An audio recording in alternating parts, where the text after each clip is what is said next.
This program is made possible in part by contributions from the following.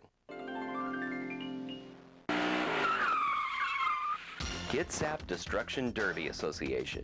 For over 35 years, KDDA has provided family fun and extreme entertainment for thousands of thrilled spectators. KDDA is proud to help bring these events to local public television. For more information about Kitsap Destruction Derby and KDDA, go to kitsapdestructionderby.com. Paul's Carpet and Upholstery Cleaning and Restoration has been serving the Kitsap community for over 27 years. Patricia, Michael, Aaron, and Doug are pleased to underwrite West Sound TV productions of local community events. Paul's Carpet and Upholstery Cleaning and Restoration. Northwest Air Media, another proud participant in bringing the Derby to your local television channels. From domain hosting to web design, management, and maintenance. Northwest Air Media, nwairmedia.com. Racecom Electronics, providing communications equipment to military, government, corporate, and special public events for over 2 decades. Racecom Electronics, communications on a budget. Skyview Aerial Platforms, providing aerial photography and video to solve a variety of problems in advertising, real estate sales, surveying, search and rescue, and surveillance. Quick, convenient, and cost-effective. Skyview Aerial Platforms.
to round number one, heat number one here at the Kitsap Destruction Derby. It's West Sound TV presents. I'm the Doc, and we're underway here at Thunderbird Stadium. And we've got the whole crew for you.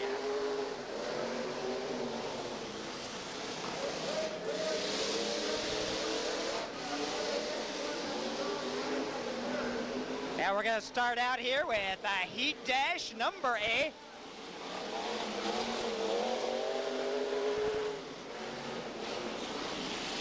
Patrick, Mr. Mopar Duncan in the lead, the 41 car.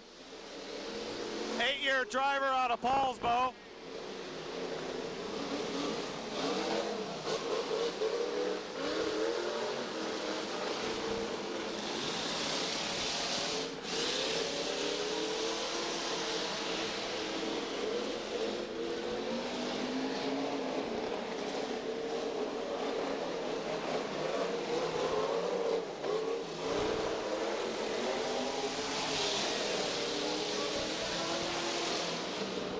Got some smashing and some crashing going on out there. White lap, last lap of this first race coming up. White flag for Patrick Duncan, Doc, number 41, the 27-year-old Paulsbo native, 8 years experience, plenty of sponsors, and he will win the race. There it is, number 41. Your winner of the first heat here at the Kitsap Destruction Derby Association's third event of 2005.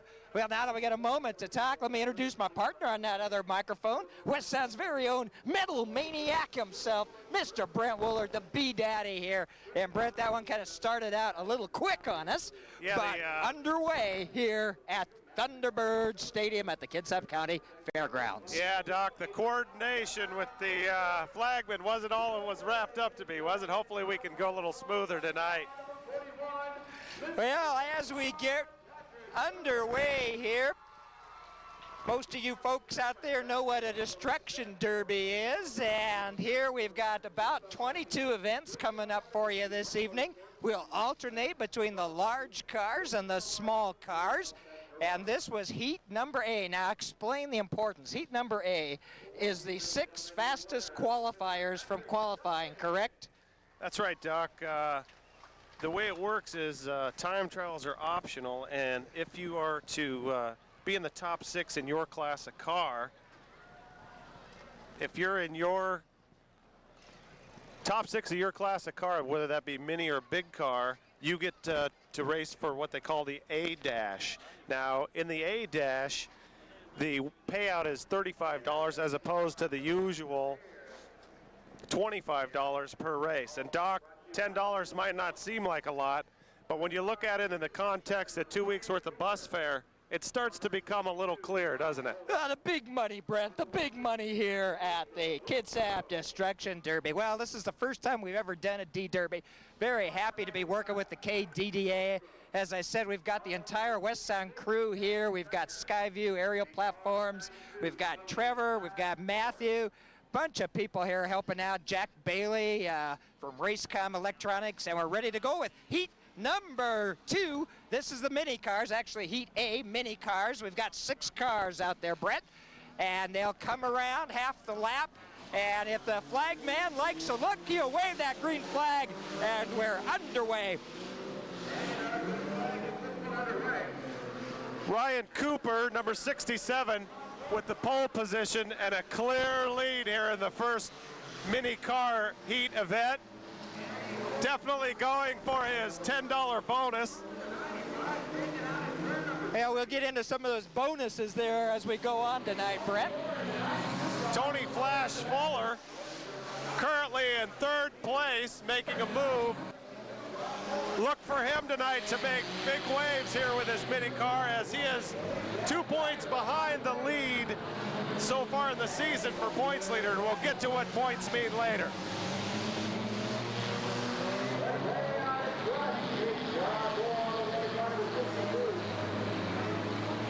There's a a little bit of rubbing and banging there. 92 and 156, mixing it up out there. 156 helping number 92 go around that corner.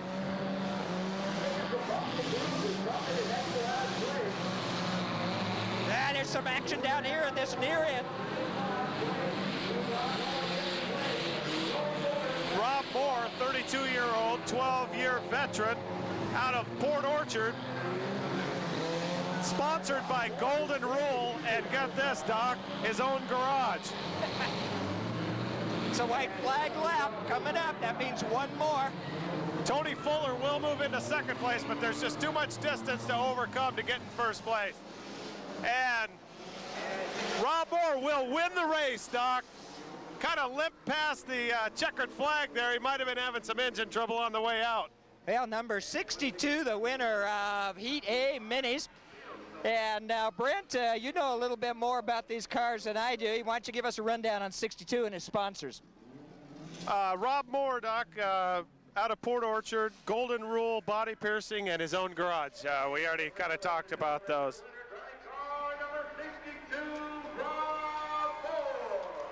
Well, fans, each time a driver enters a race or a main event, otherwise known as a destruction derby, that driver stands to win prize money of up to $250 and more for some special events. Special events are unique to each race date, and tonight the KDDA is sponsoring a truck derby. We'll have the payout schedule during the event. The drivers also earn points for each event, ranging from 1 to 3 depending on their placing and the type of the race. At the end of the year, trophies and cash awards will be given to the top 3 in each class, mini and big car. And of course, you've got your specialty events. Today, if they have it, it will be a truck derby.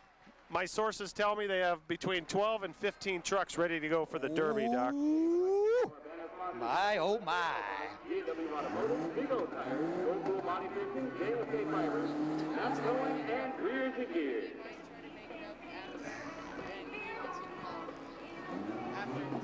Well, while we got just a moment here, let's thank the West Sound crew who's here. Michael Mathis is on one camera, Trevor McKenna on the other.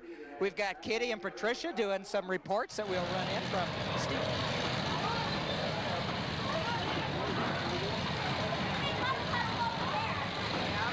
The G-Man, Garrett Syke, directing, and Matthew is on that protest camera. Well, this is the Heat B for the large cars coming up. Now, this is your second 6 from the qualifying roundup. They don't make that big money like Heat A, right, Brent? That's right, Doc. This is 7 through 12 in each class from their qualifying, and they'll win $30 a piece for this race. Yeah, who we got out there? 87. 155, 110, 101, 54, 30. There's your 6 starters. There's our flag man out there getting ready to roll it. He is a icon here at the D Derby. He's the man that runs the show once the cars are out on the track. This, friends, is full contact racing.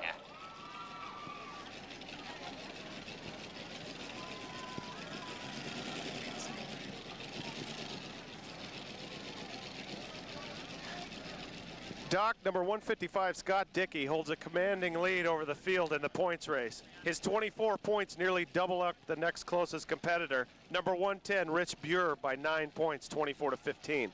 Scott Dickey is the only driver to accumulate 6 race wins thus far in either class, going 3 for 3 of the big car figure eights 2 weeks ago. And there have only been 2 Demolition Derby events thus far this year, so excellent job so far by Scott Dickey. Well, Scott is in 155. That's kind of a lime-colored station wagon out there.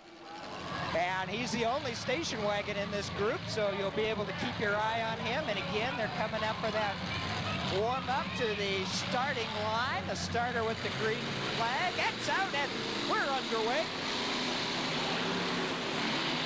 Oh, nice jump out there by number 87. Oh, and Scott's around.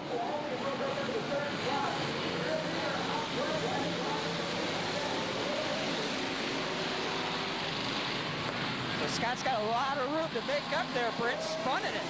Yes, he does, Doc. And it is no surprise that in second place, Rich Muir, who I just talked about in the overall points lead, is on his trail. But it looks, with the solid running station wagon of Scott Dickey, he should have no problem winning this race with this kind of a lead. Now we got a dead car out there, 101. There's Rich Muir right there, Doc, the 110 car. 101, yeah, you just saw him right there in front of Scott Dickey. He's broke down by a tire, making that turn 2 pretty sharp. Oh, 87 right in the wall. Nice move by number 87 to pass 110. 87 is Dale Avery, Doc, but I think he's been lapped. At this point, Scott Dickey content to just go slow and cruise through. White flag out.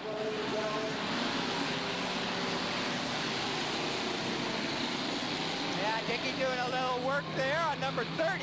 Rich Muir will make up ground on Scott Dickey as he wins the B heat for the big cars, Doc. My mistake. I thought Scott Dickey was in the lead, but it ends up being Rich Muir, number 110, 14-year driver out of Bremerton. He's sponsored by West Bay, Discount Tire and Wheel, Little John's Auto Center, and Golden Rule Body Piercing. Golden Rule Body Piercing getting a run for their money tonight, aren't they? Well, and Scott got spun out pretty quick, pretty early there in that first round, in fact, on the first lap. And so he's going to lose a few points. Yeah, great crowd here tonight, packing them in on both sides of the stands at the fairgrounds, and that sweet old 40s Chevy out there, our trophy car tonight, heading out there with our trophy girl to give Mr. Rich Burr that trophy winner of Heat B Large Cars. Well, that win right there just put Burr, got him 1 point back on Dickey, because he got 2 points for the win, but every driver who enters a race gets 1 point just for, I guess, attendance. As we see the mini cars come out here for their B heat, Mike Lester currently leads the mini car point race by 2 points over Tony Flash Fuller. Despite the Flash's mini car division leading 5 wins in the first 2 race events of the season, Lester remains in first place due to the combination of his strong showing in both of this season's mini car main events and 4 mini car race wins. Either way you look at it, expect results whenever either Fuller, number 92, or Lester, number 63, enter the race as we watch the big car head out. All right, we've got the Heat B of the mini cars coming up for you now. We got 162 out there, TJ Lester. 190 is Mike Stevenson up in the first row. 111 in the second row is Bill Power. 33 is out there, and that's Scott Carter. 72 is Chris Rowland, and 48 in this one in the mini cars is Louis Sellers. And green flag is out, we're underway.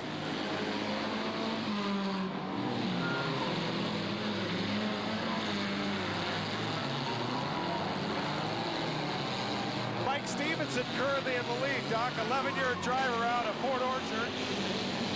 Looks like he's got a sizable lead right now with that big group of cars all going to be bogged up around turn 1. Well, he's got Gumby up there helping him.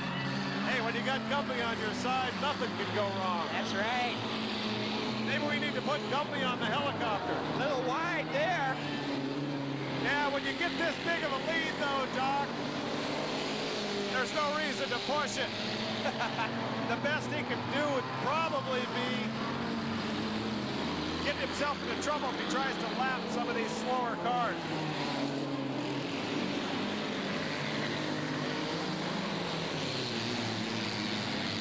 And there's a good shot of Mike working that wheel, coming around this near end.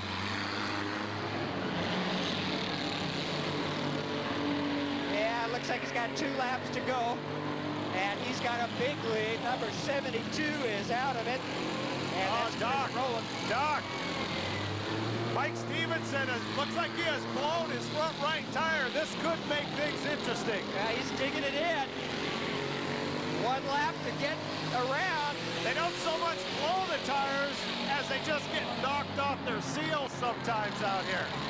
33, a little bump there. He's hooking up. That's Scott Carter.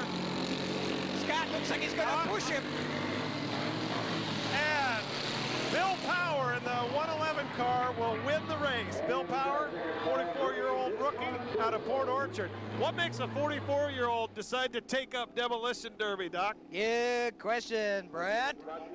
Bill Power, sponsored by Country Style Cut and Curl, kind of an odd Demolition Derby sponsor, and Cole's Classic and Lewis McCann. Well, and just like you said, that blown tire there really hurt Mike Stevenson. 111 got him, and number 72 got him, so I think Mike's going to end up in third on that one.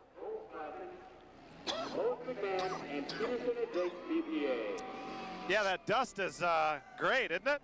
So both Heat A and Heat B, mini and large, pay money for first place and provide points for overall. Of course, they count the points up throughout the season, so at the end of the season, they have a championship.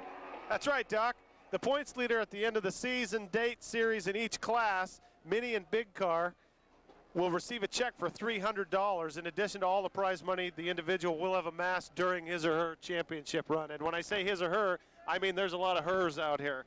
I don't have the list of women out here, but I have each individual driver, and there's about 5 or 6 that come to mind. I mean, besides our hard-working crew, Kitty and Patricia. Well, Kitty's not listening to the program audio right now, so I could pretty much get away with whatever I wanted to, especially at a redneck event like this. However, we will have to work together at some point, so I'm going to keep it close. And Kitty has some great interviews that when we have a chance to take a break here, we'll be able to go to those interviews for you. Well, while we got a moment here, let's thank some of the underwriters that helped make it possible for West Sound to bring this programming to the community.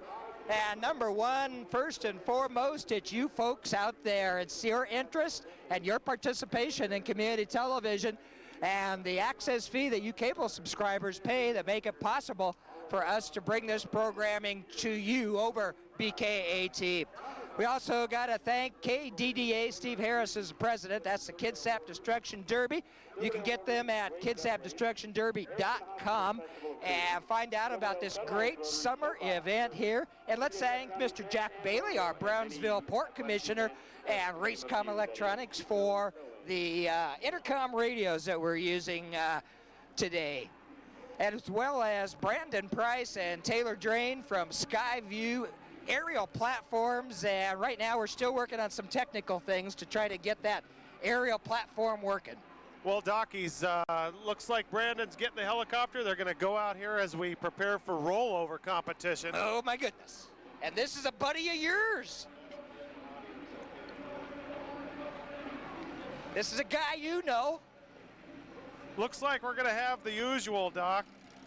Tim Garrity. Mr. Upside Down. And we have a couple of birthdays today that I'd like to announce. Happy first birthday. I got a funny story about Tim Garrity, Doc. Me and Tim are Navy buddies.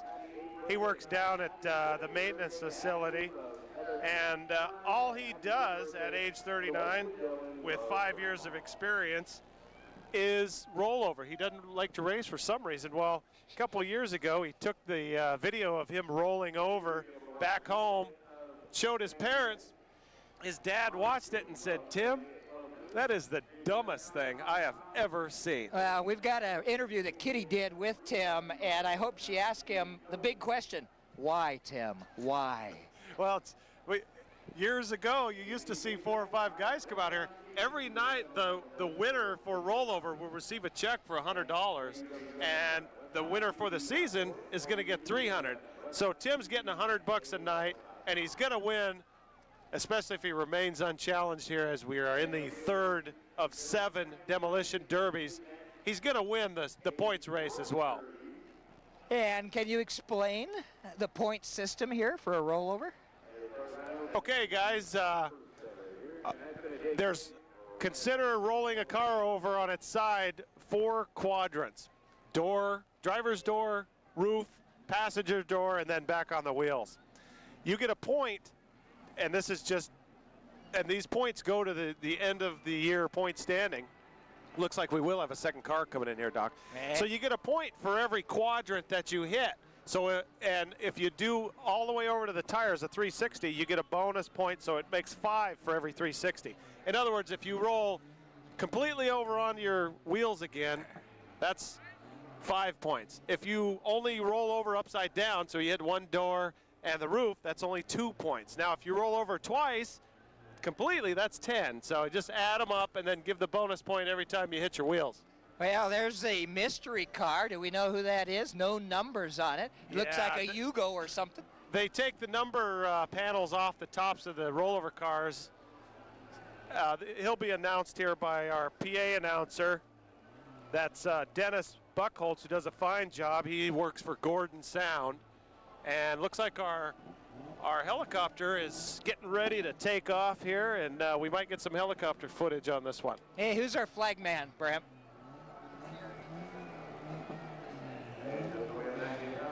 Doc, the flag man is Kelsey Payne, and he's been doing it here for several years. Excellent flag man.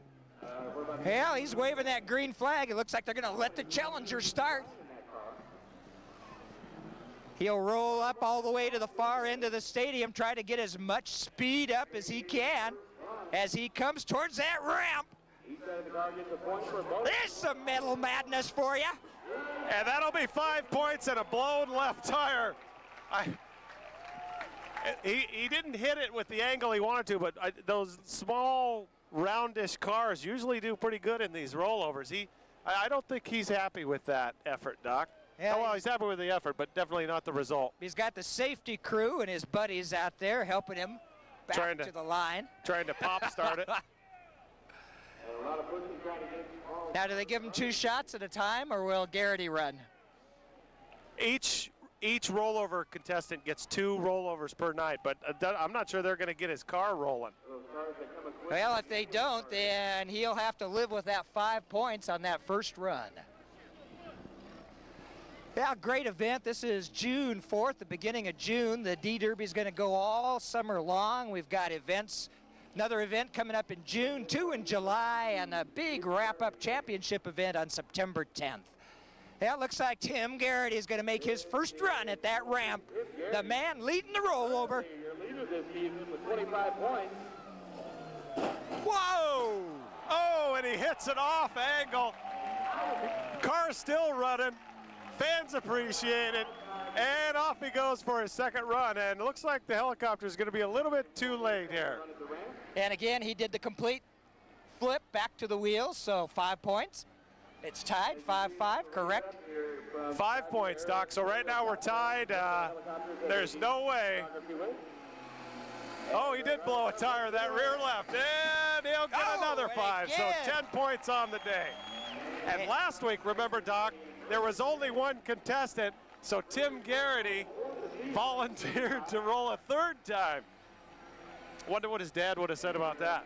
Yeah, he's going to try to give his competitor a push, see if he can get that thing bump started. Especially now that we got our chopper in the air recording some footage. Yeah, and definitely Brandon Price from Skyview Aerial Photography and Videography down in Olympia. What a great deal this is. We hope we can get you some shots from it. First time ever for us. And Tim's going to go for a 3rd one. All right, Tim. Break out the Tylenol. There it is. And there's the helicopter footage right there. His second run at the ramp due to some. Tim doesn't have enough juice to get up the ramp, I don't think, or is he just checking it out? He's going to get his award in the position he feels semi-comfortable in, I assume, which is sideways at least. $100. Tonight's rollover competition was brought to you by Chico Towing. So Tim Garrity winning the rollover. One of the crowd favorite events here, I think. Crowd loves this event. Yes, it is. And Tim makes it a crowd favorite in his vigor when he enters the rollover competition, Doc. And again, Brandon's got that chopper up there. We'll see if we got some pictures from it. Cody the Rock, Stay Rock, hopping up on Tim's car, a buddy of his, giving him a high five. There it is. There's our flag man and Mr. Garrity.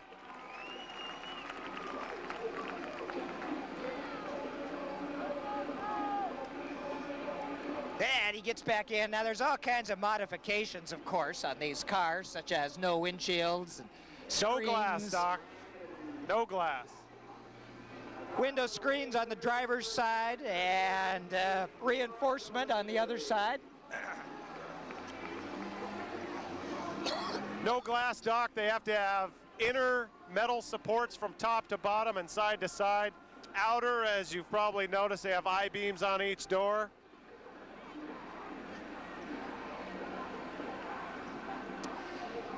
And Chico Towing helping out here for the D-Derby every week, week in and week out. And there we go. Helicopter camera video there. Nice shot of the bumper on the, what do they call those landing things on a helicopter? Rails? I guess. But thanks to Brandon Price and Skyview Aerial Platforms for that excellent footage he's given us. Well, as I said, this is brand new for us. In the 20 years I've been doing community television, never had a chopper shot, Brent. And there's a good look at the crowd. And remember that that helicopter camera obviously is not on a cable, that's radio feed, so And as usual, being next to that giant 500-foot radio tower, looks like we got some interference. it could be, Doc, could be a little bit. Well, here it is, our specialty event for tonight, Brent. The Truck Derby. Okay, when they bring out cars for Demolition Derby, and it looks like we have 8 here, Doc, they don't necessarily use the same numbers. They're starting them up in kind of an odd fashion. Usually what they do is spread out in the oval, and they'll do a countdown, and then they'll just smash each other up. Yeah, we've got 8 of them out there.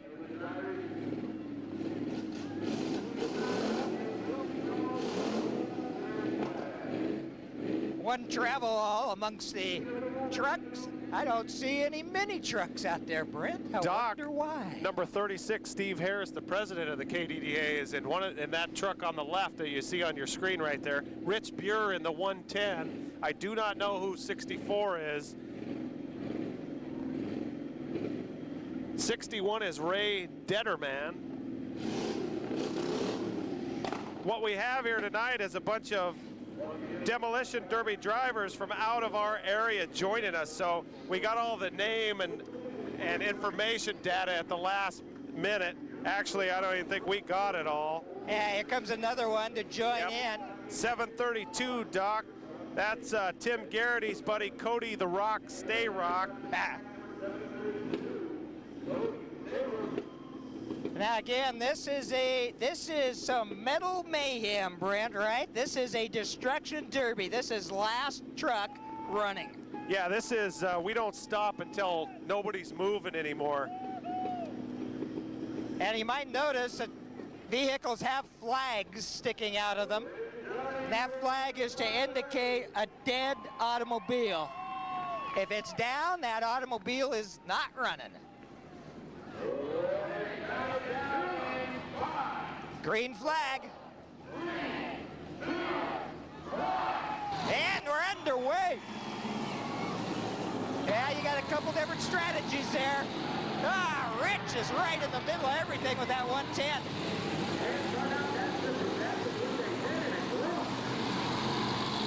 Oh, yeah!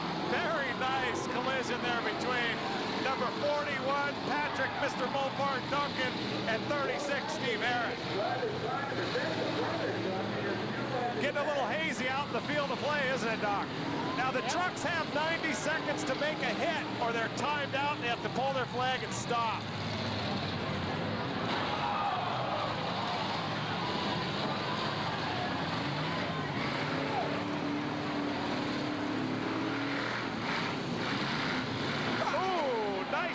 There by number 78, Jeremy Steele out of Seaback. Looks looks like the Rock is a rock, as he is not moving in the 732 car. I do not know who 64 is. I don't have his data.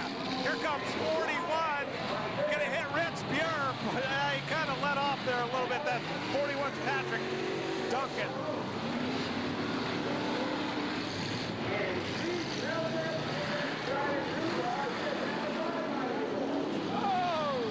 Jeremy Steele in the 78 car helping Patrick Duncan back up. Oh, we've got a rollover. We've got a rollover. The crowd loves rollovers, and it's a 360 rollover. Oh, and a sandwich there for Mr. Stay Rock. Every time a car gets rolled over, Doc, a trophy goes to the person getting rolled over, and $20 goes to the person rolling him over. Well, that car's still moving, just barely, though. Oh, nice. 36 just got backed into bad by number 116, J.R. Suckrat. One of our mystery drivers here tonight. Patrick, Mr. Mopar Duncan there, just a nice light tap to keep his timer running. That 110 car, Rich Burr with Suburban. Rich Buer, this event, these special events will not add to points races. Normal demolition derbies will, but these do not. Oh, a big Very nice collision there as J.R. Suckrat and Patrick Duncan meet again.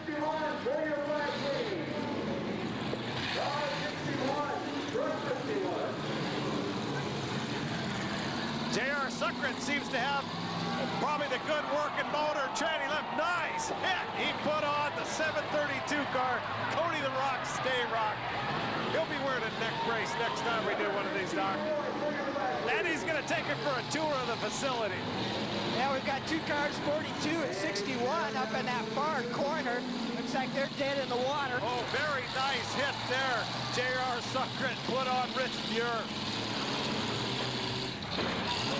Oh, 116 and Steve Harris meet. 116, J.R. Suckrat, one of the visiting Washington Association Demolition Derby drivers. It looks like Steve may be done. Burr's still going, 116. Steve, look at the drop, dog. Yeah. I'd be done if I looked like that, too. I don't see how. Oh, he must have got rolled over. Yeah, he's got, looks like 3 vehicles still moving. Burr, 78, is Jeremy Steele at 116. Well, they haven't pulled all their flags yet, Doc. And if you haven't had your flag pulled, and we'll start hearing the PA announcer yell that out as the timers start to hit that 90 seconds, you can still try to get those cars started. Nice little whack there by Suckrat. He really knows how to derby a truck, don't he? Yep. And it's not just moving. They have to make a significant hit in that 90 seconds. Did you see that? Rich Buer's right wheel is completely locked up on him, and he has a little temperature problem. Along with Jeremy Steele in the 78 car.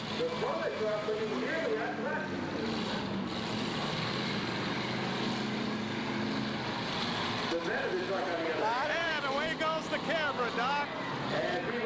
The boys got the air in the eye in the sky going for us tonight, and there it is. Well, we got 3 vehicles still running at 116. Oh, nice hit! Suckrat put on Buer. That Suckrat is just putting the licks on him. Everybody. Yeah, you notice his front end is still pretty clean. Yeah. It's that radiator, it's going to kill you. Well, see, looks like Buer and number 78, Jeremy Steele, have locked up front wheels. Oh! That is Mike Tyson hitting the Domino's delivery boy right there. Oh, but he may be hung up. This could be what Buer's been waiting for as he's positioning himself to get a little tap in there, and he got it. That'll reset his timer. Now he can move out of there, and if those other two are stuck and can't get apart, he'll win just on point.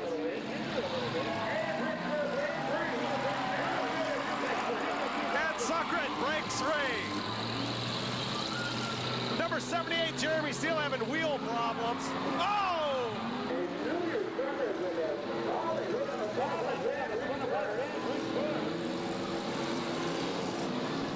And the aerial shot there, Skyview AP. Ah, look at him, Burr's taking the Secret for a ride.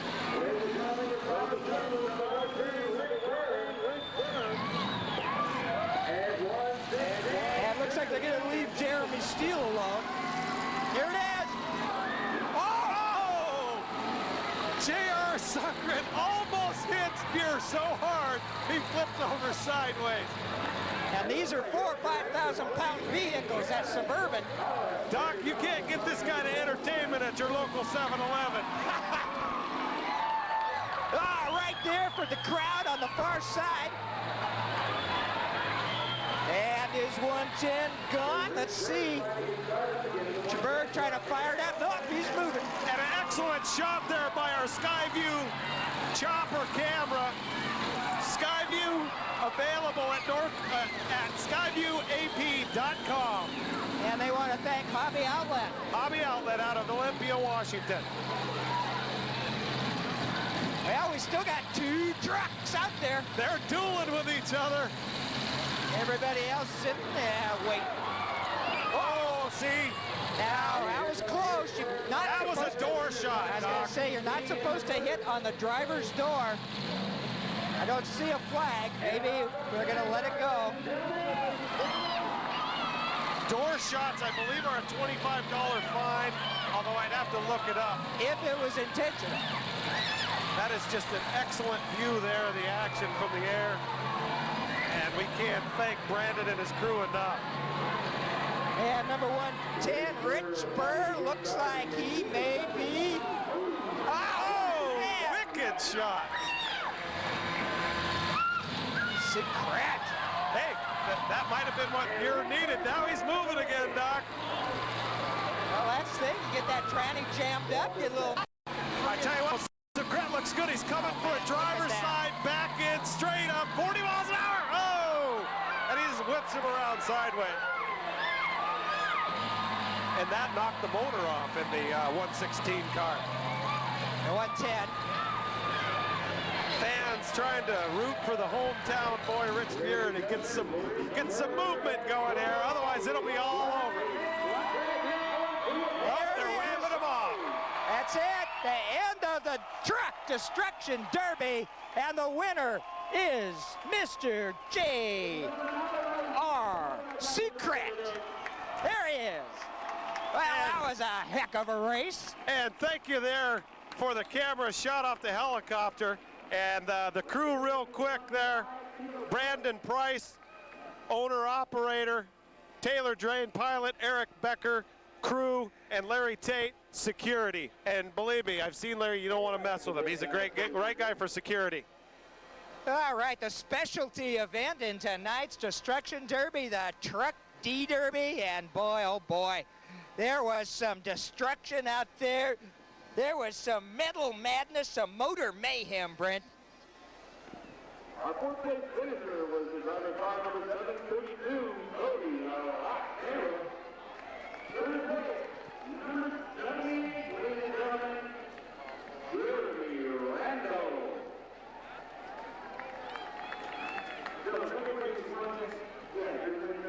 Second place, 110, Rick Burr.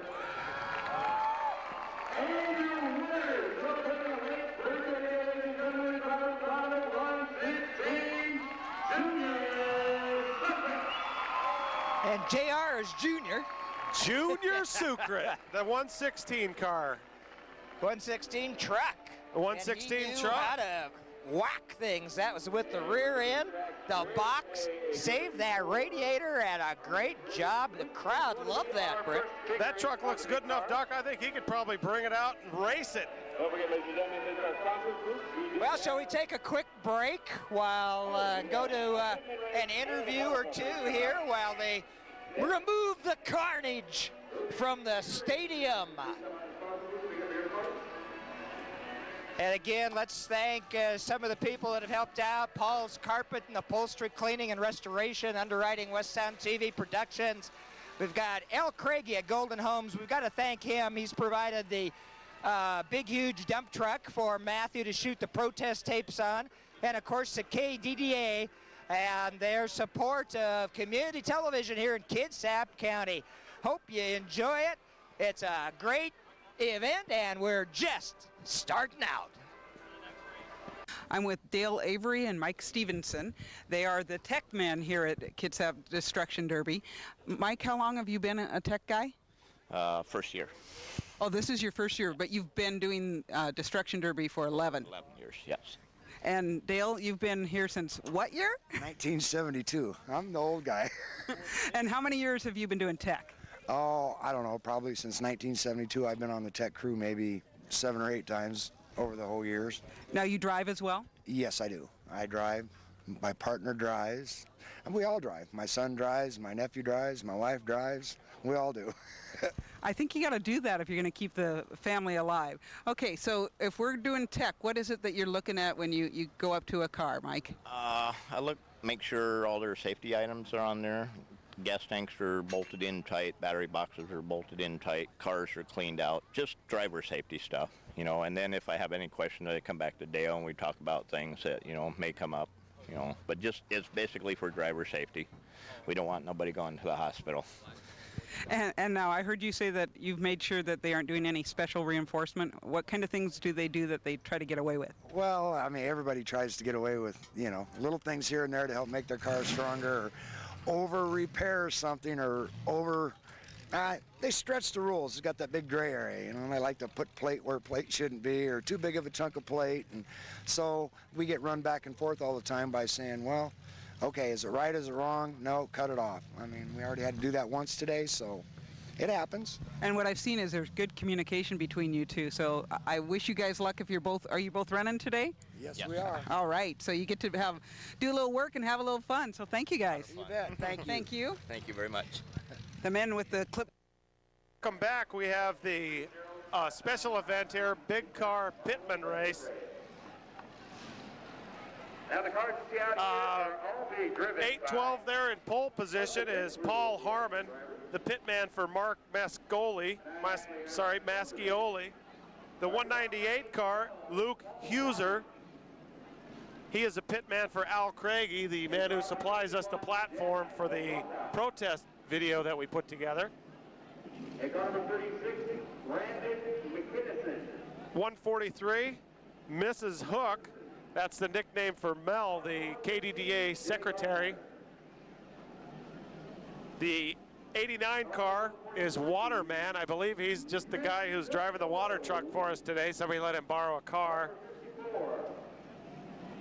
113, Jay Gardner. The 14 car, simply Gerald. 36, Brandon McKinson. And car number 198, Lucas, I believe. And the other 3 we don't know. And then again, that's because this is a pitman race, so we don't have the data on these guys, but we should be back to normal here after this one. This is a 8-lap race. There will be a check and a trophy provided to the winner, but no points will go to any team. And they're off. Paul Harmon holding on to the lead, but he's being challenged there and spun around by the 143 car, Mrs. Hook. That's Mel. That's the only woman on the track right now that I know of. Looks like she gave it a little bit too much. Got loose there. The turn hits the tire, and she could hold it and does an excellent job of forcing the 21 car into the tire.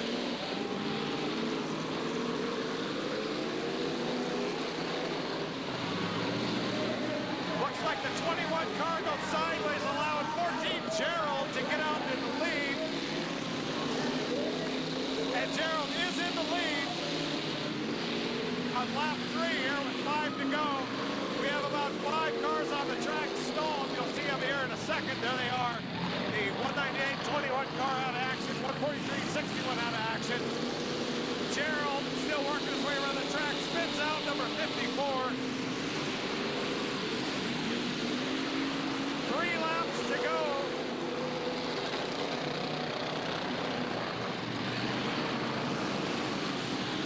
still in the lead at 14 car, sponsored by Dana's Heating.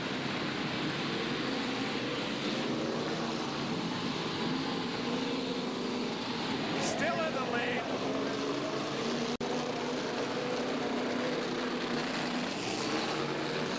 These drivers, as being pitmen, aren't quite used to this type of racing. They can do great jobs with a blowtorch and a jack or a sledgehammer, but when it comes to the intricacies of demolition derby car operation, they lack a little bit.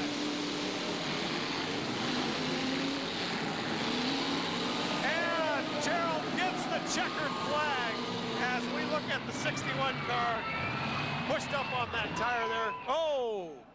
Had a little collision back there as Paul Harmon got backed into by the Sauer Racing Engines number 61 car.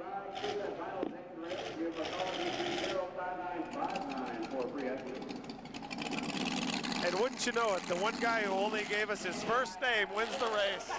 Have no idea what his last name is.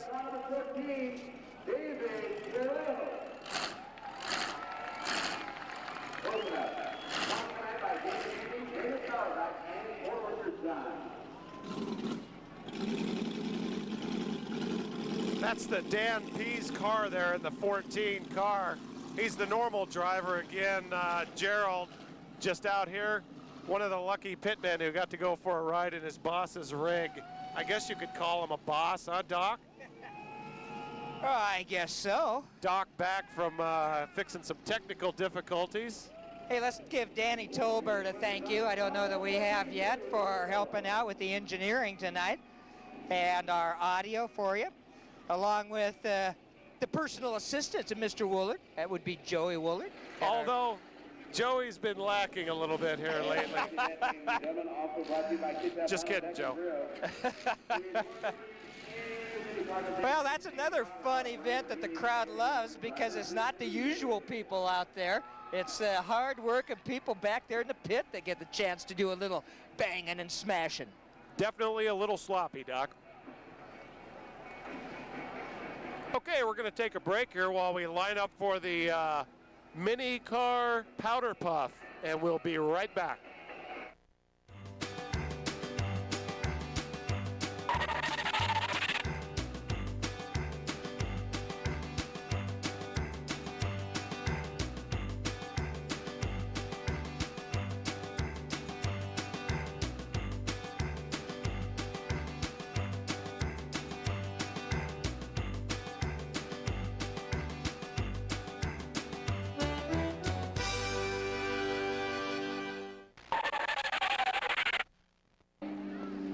All right, ladies and gentlemen, and here come the women for the Powder Puff Derby.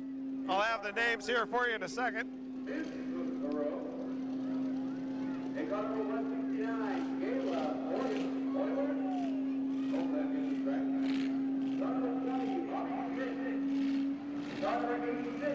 Yeah, we got 9 of them out there, Brent. 10 make it. And these Well, we got a couple out there I didn't know about. These are the mini cars. There's another one pulling out, making 11. Boy, there's a bunch of folks in the pits that want to take a shot at this. And this is a powder puff, so these are all women. 8-lap race, Doc, as they start. Number 171, Jennifer Emerson. 71 in the pole position, Andrea Foote. 83, Jennifer Hollandos. 58, Katie Allsworth. 183, Leonie Spellman. 20, Bobby Smith. 169, Kayla Euler. 156, Sandy Burns. And the rest you'll just have to pick up from the BA announcer, because they didn't give them to us. Okay, this is an undertaking in television technology that has far surpassed any of our efforts thus far, and we are trying to keep up. We got a helicopter camera, we got bad conditions with dust interfering with all of our equipment, and excellent job by the tech crew, Garrett directing, Patricia Ann helping out, Danny helping out with all the little problems and kinks that keep popping up here. So good job, guys, you're keeping us rolling. And our flag man getting ready to start this event. He's telling them slowly, come around. There it is, flags out, and the race is underway. And they're off. It's the 71 car and the 171 car. And they come around turn 1, 113. I don't know who's in the 113 car, but she's in the lead. Her and Andrea Foote side by side, and oh, Andrea Foote had a chance to spin her out, but couldn't do it. And that is Mel again. That is Mel. That's Minnie Hook again. The treasurer for the KDDA is in the lead in the 113 car. And now she's in that dangerous area, Doc. She's starting to lap all the first round slackers. That could get her into trouble if they try to nudge her behind a little bit. Spin her out. You know, rubbing is racing. That's what they say, especially here in full contact. Oh, a little bit of a bump here below us, but they're okay. We got a couple tied up on this tire down in this near end there. There they are. And the 113 car we believe to be Mrs. Hook doing fine. Now I do know that's Mel Hero and her daughter's up from California to race tonight, so that could be her. We'll know when she takes the helmet off though, but looks like she's not really going to be contested tonight, Doc. Unless one of the guys that's about, or gals, I should say, that's about 4 laps behind decides to try to hit her. Now 113 got the white flag. Oh, a little action over here. Yeah, 113's coming around. There it is, the winner of the Powder Puff car, number 113. So what does the trophy girl do when a girl wins, Doc? Present her the trophy, I assume. Yeah, that was a cheap way out. You didn't apply for the job as trophy boy, huh? I should have, You I were should have. busy up here. And out in the middle, our winner, car number 113.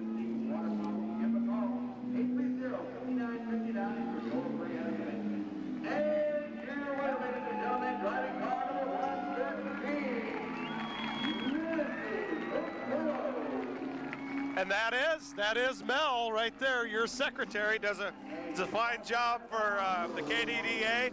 The KDDA is, by the way, a nonprofit organization. KidSapDestructionDerby.com if you're interested.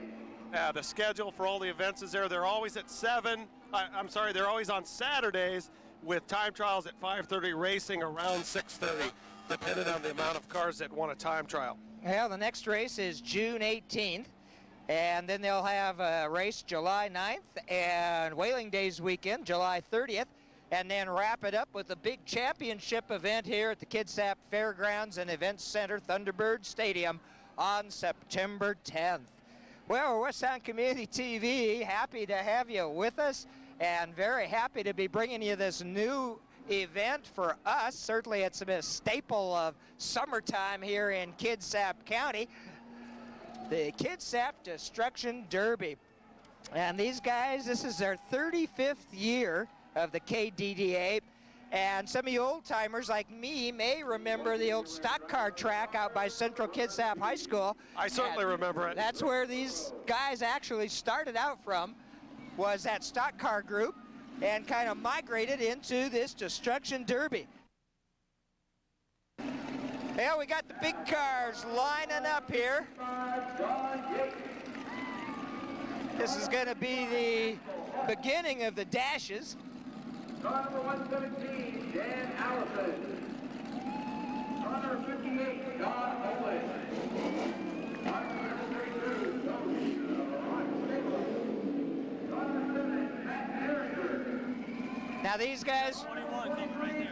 guys don't get money for a win here, correct, Brent? But they do get points? No, we're back to regular racing, Doc. Okay. These are the regular racers. I'm trying to get all the names here put down on the sheet. And they're underway for the warm-up here.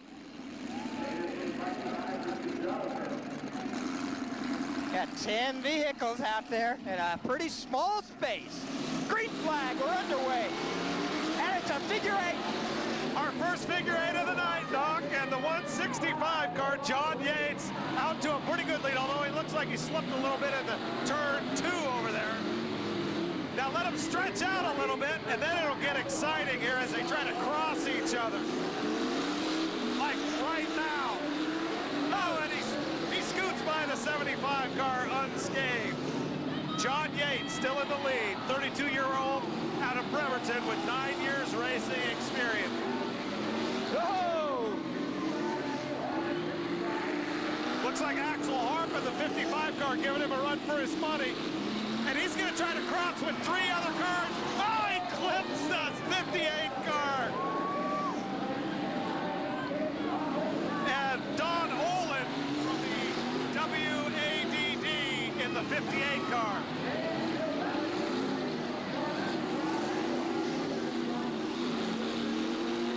John Yates still in the lead. Oh, and number 55 gets a good whack there. And it looks like 43 is going to move into that second place.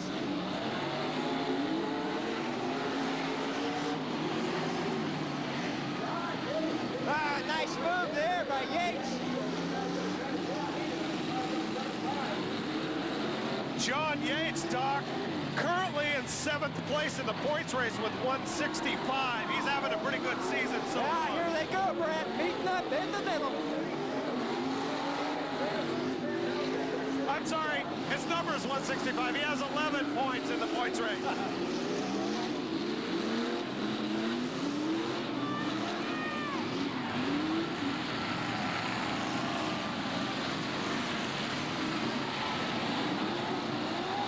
John Yates so far this year, Doc, has 3 wins. Looks like he's going to add another one to his collection. There's a 58 car trying to clip him there. Dan Olin, a little retribution. Didn't happen, though. Yates coming around. 2 laps to go. 2 laps to go. And I'm not even sure that the guy right behind him, Steve Nelson, with the 42 car, has enough laps to take the lead if he does pass him. John Yates, though, 3 wins, all of them coming at the last event on the 21st of May. A big car A-Heat, the team race special event, and took first place in the Demolition Derby. And the smell of oil burning is definitely in the air, isn't it? You know, it's summertime. Pop the grills, get some hot dogs, hamburgers. There's your winner. And some burnt oil to take care of your Saturday afternoon and evening. And Yummy. John Yates winning that one. Add in a mouthful of dirt and you've got yourself Kitsap Destruction Derby action. Yeah, number 58 still down on this end, having a tough time getting out of the thing. That's Dan Olin. Don Olin. Ah, John's got a big crowd here supporting him. Well, John Yates in only entering one Demolition Derby race date, being 7th in points is pretty darn good. And here he's adding to his total. He gets 1 for entering and 2 for winning the race. I believe it's cumulative. I believe he picked up 3 points right here, Doc. And that'll go towards that $300 prize of first place at the end of the year in the points race, along with a $25 check for his efforts here in this figure 8. Well, our first figure 8 of the evening, and like you said, quite the exciting action out there in that figure 8. Those big car figure 8s are fun because it's tough to find a hole to shoot through that center there once they get lined out a little bit. And it looks like Don Olin in car number 58 has abandoned that vehicle, and the Chico Towing will have to come on in and help out. And that should bring up the mini cars now for a figure 8.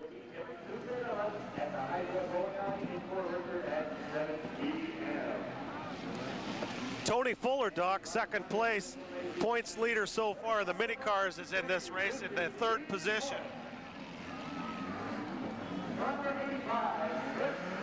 Now we do have a mini truck out here in this event, Brent, number 96. Justin Hart. 2, 4, 6, 8, 10 vehicles here so far.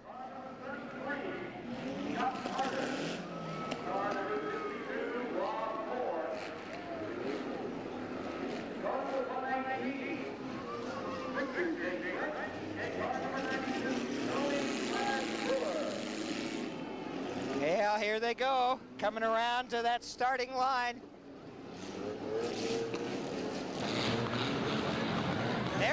underway.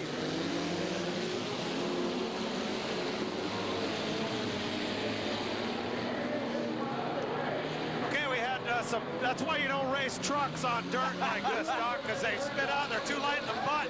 All right, 85. I wish some of these women out here would be too light in the butt, but hey, Kurt Bratcher's in the lead. He's got the honeybee painted up rig there, but he gets passed by the 153 car. Vincent Lee Morris, he was the other person who shared the pole with him at the start of that race. Vincent Lee Morris, the M&M guy, 13-year driver out of Seaback. Yeah, we got a big group up there at the far end. They get themselves untangled, get back underway. Morris intentionally finding a hole to shoot through. Tony Fuller is right on his heels, though. Tony Fuller, a force to be reckoned with these mini cars. He wins more races, I think, than he entered. And he's got the lead. If the M&M guy, he's trying to push him to the side. There they are on your screen coming out of this turn right here below us. That's turn 4. And Tony Fuller's in the lead.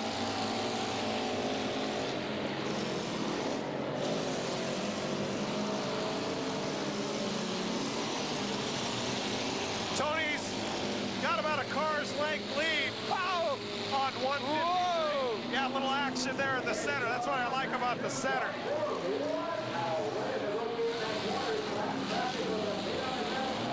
Pieces of the automobile coming off as we speak. Well, second place, Vincent Lee Morris is getting jammed up in all the cars that have been lapped once or twice. This is going to be Fuller's race unless he does something real stupid or somebody takes a cheap shot on him.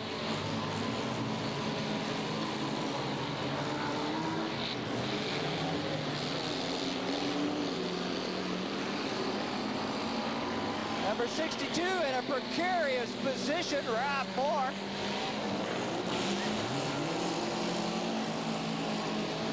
Looks like Rob's gonna try to do it backwards.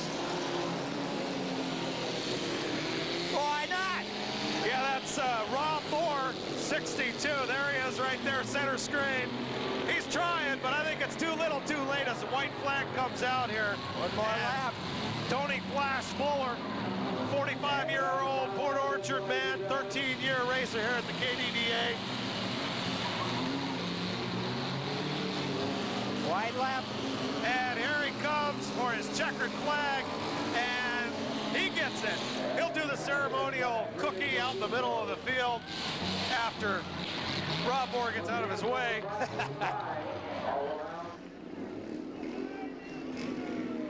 Tony Flash Fuller, sponsored by Bremerton Grocery Outlet, JM Key Fibers LLC, A1 Radiator, Mom Maxwell, and Big O Tire, and then of course Fuller Racing. And there it is, our winner, number 92, Rob Fuller. Tony in his signature yellow jumpsuit with the red stripes going down the side. And here comes the Queen Flash Gordon music from the multi-$1,000 movie hit back in the 70s, or was it in the 80s? I can't remember.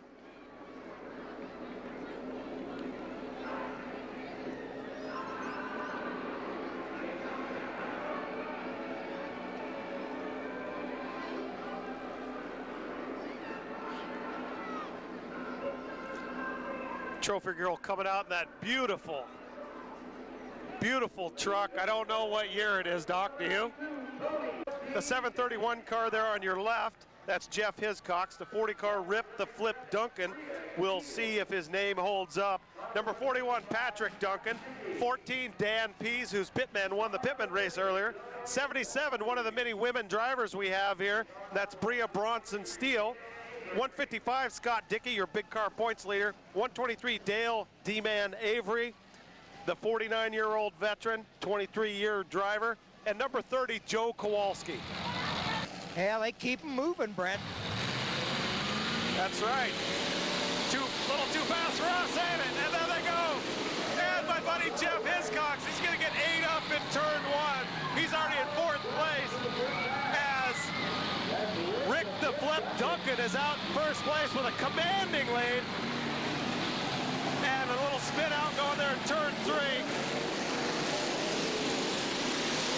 Rick the Flip Duncan, followed closely by Dale D-Man Avery, who came all the way from 8th starting place to get up here in 2nd place, although he's about a half a lap behind. Ow! We got a real snarl here in front of us with the 41 and 14 car face to face. You're not supposed to be like that on the racetrack, I don't think, Doc. Duncan and Dan Pete. Okay, I'll tell you what.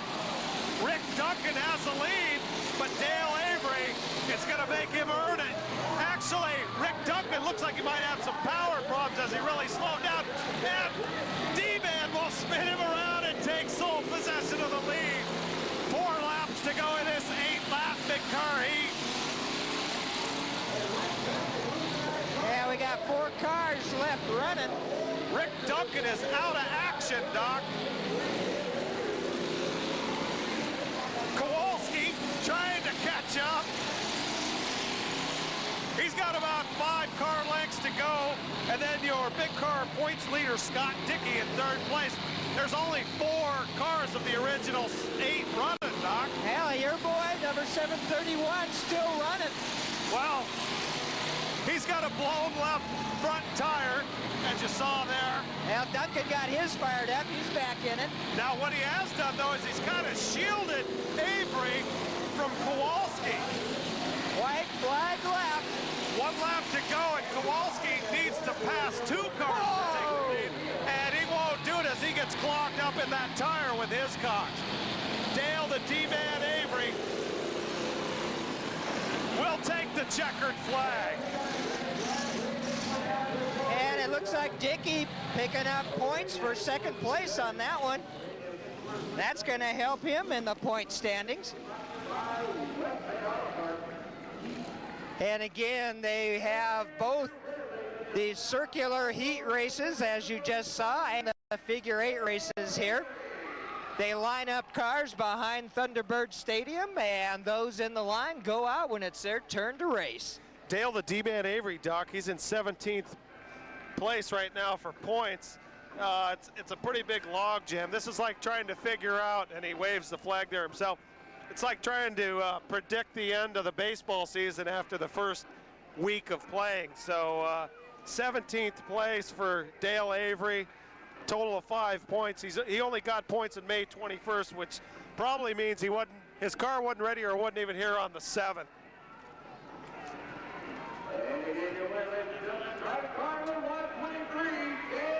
And Dale Avery accepting the trophy for that win in the big car category, and it's the first of the heat races.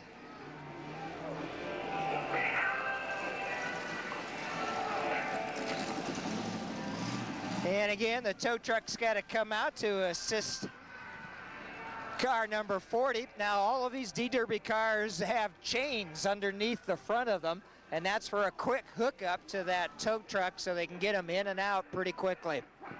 That's right, Doc. The Demolition Derby the association makes it competitive, but they also really have geared it towards entertainment for the fans, and that means a quick hookup, like you said, to get the cars out of the way so we can bring on the next event. They have to do 16 races, 2 demolition derbies, time trials, all in 3.5 hours. Well, next group are the minis coming out.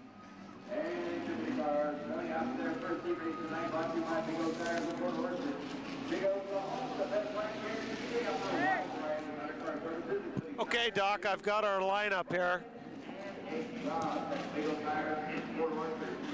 72 out there, Chris Rowland. 72, Chris the Blur Rowland out of Silverdale. 67, Ryan Cooper. 63, Mike Lester. 71, Christina Lugnut Payne, one of 2 women in this race. 169, Jordan Roly-Poly Oli Perez. Don't ask me why, but he said so. Number 20, Amanda, the other woman Mandy Butler, 190 Mike Stevenson, and 98 Steven Sellers, a visitor from the WAD, or Washington Association of Demolition Derby Drivers. Yeah, and our flag man tells him to slow up, stop for a minute, and I think he's going to send them back around again. Mike Lester in the 63 car is your little car points leader. And then, like we talked about earlier with Flash Gordon getting those points, that makes that a pretty tight race right now.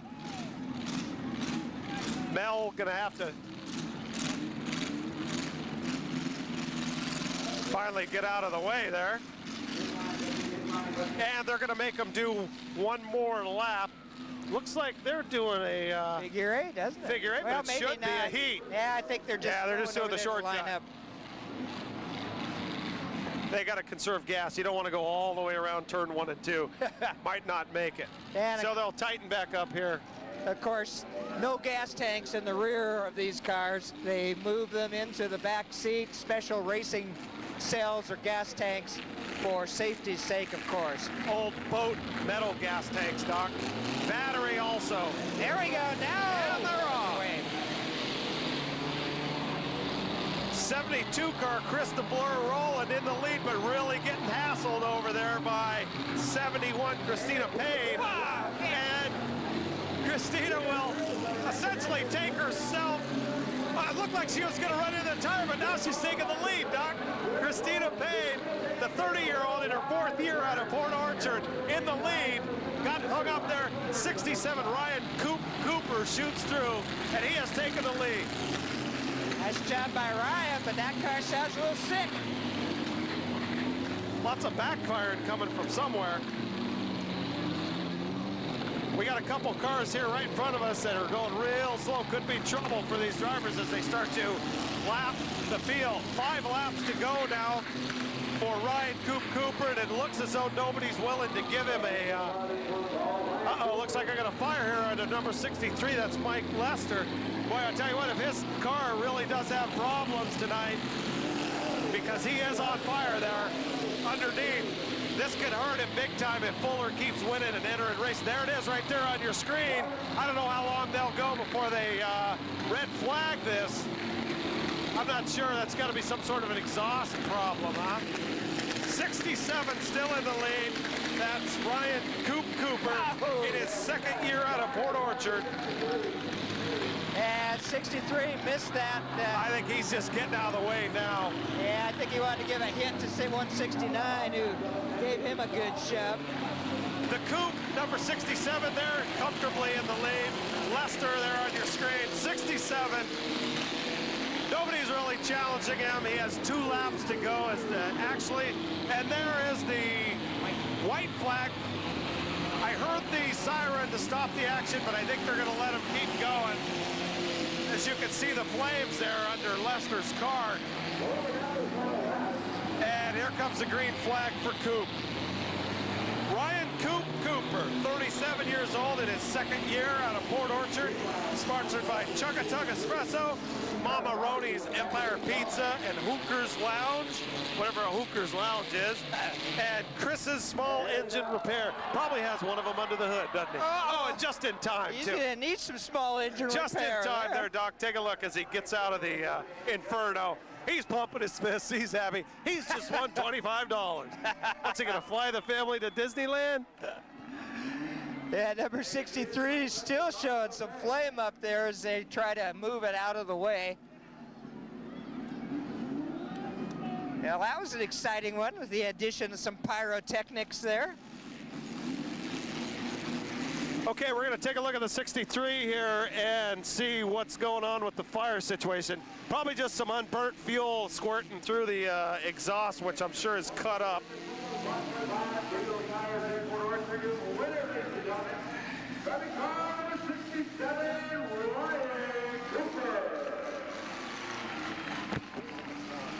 Now let's take a break and go to another interview for just a moment. How about that? Sounds good to me, Doc. I'm with Scott Dickey. He's the leader in the big cars. Behind us, we have his car number 155. Scott, when did you start racing and why did you? I've raced about 5 years, and I do it because a lot of my friends do it also. So. And what kind of car are you driving? It's a 1971 Buick Estate station wagon with a Chevy engine. I see it's tricked out pretty nice here. Why did you choose big cars over minis? I just like big cars. I hate mini cars altogether. I wish they would stay home. Now, I hear you have a pretty comfortable lead, and you could have almost stayed home today. Yeah, I think I have a 6 or 8 point lead, I think. Rich Burr should be second. But yeah, hopefully this will be the last night you see this car, and I'm coming out with an Imperial next race. Because then you're going to run this in the finale, correct? Yeah, I'll finale tonight. And what races do you run during this particular event? They have A and B dash, which are both ovals, and then they have regular oval races, and then they have figure eights. And which of those do you like best? I like figure eights, yeah. That seems to be very popular. Well, we wish you lots of luck, Scott, and I'm glad you didn't stay home and you came for the interview. Okay, thanks a lot. Okay, thanks a lot. Another fine interview there. Stealing my basketball job, isn't she? Okay, let's take a look at these guys here as you look at the crowd. Nice crowd today. Nice day, actually. Was a little cloudy, but it got more bluer as the day progressed. Okay, at the pole position, 189, Robert Gilmore. He's one of those WAD drivers that came from the Washington Association Demolition Derby. We have 110, Rich Burr.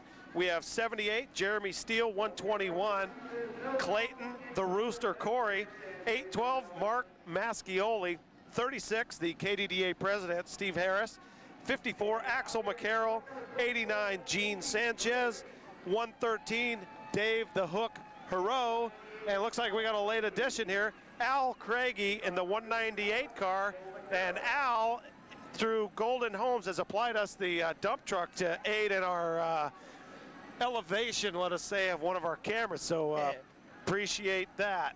Yeah, we want to thank Jack Bailey from Racecom Electronics and your Brownsville Port Commissioner. Yeah, they're getting underway with that warm-up lap. This is going to be a figure eight. 54, Doc, is Axel McCarroll.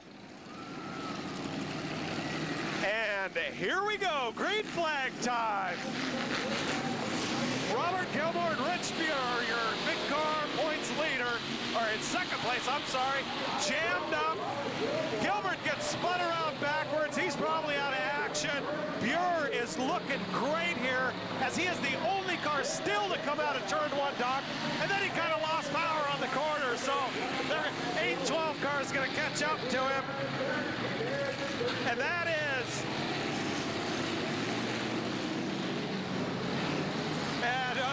helicopter cameras in the air. 812 is Mark Mascioli, and he passes Burr, and now is in the lead, comes clean through the center on his second lap here. Well, Burr got Look at that shot, Doc, look at that. That's a helicopter, ladies and gentlemen, with a radio transmitted picture signal. Great job to our technical staff on today's race.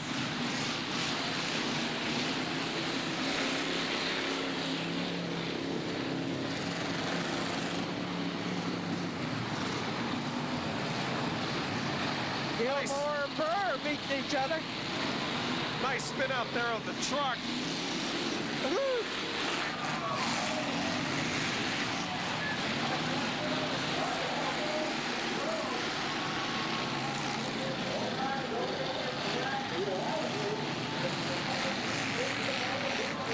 Again, we apologize for the fuzzy video, but hey, it's worth it to have this kind of a shot.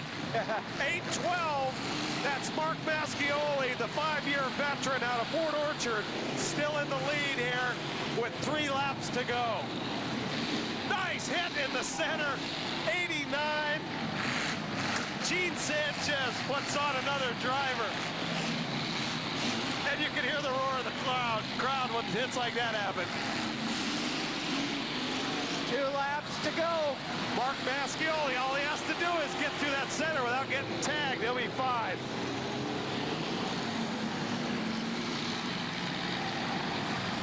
Oh, and if we get a shot into... Oh!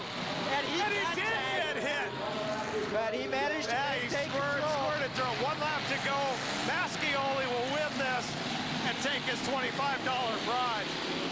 if you look in the bottom of the pickup truck here, you'll see right there that flap is a safety flap over the gassing. And since it's a truck, and Mascioli wins the race.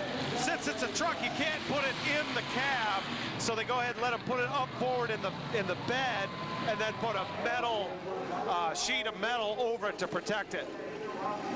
And number 812, Mark Mascioli, coming away with the victory. Mark Mascioli, the 5-year veteran, 37-year-old out of Port Orchard. His sponsors are Janelle Mascioli. I believe that's, I don't know, a relative of his probably, and one of the many West Bay auto parts out here. Another shot there by Skyview AP. Nice shot of the crowd. That's the open seats over there, and then on the northern side of the field, we have the covered.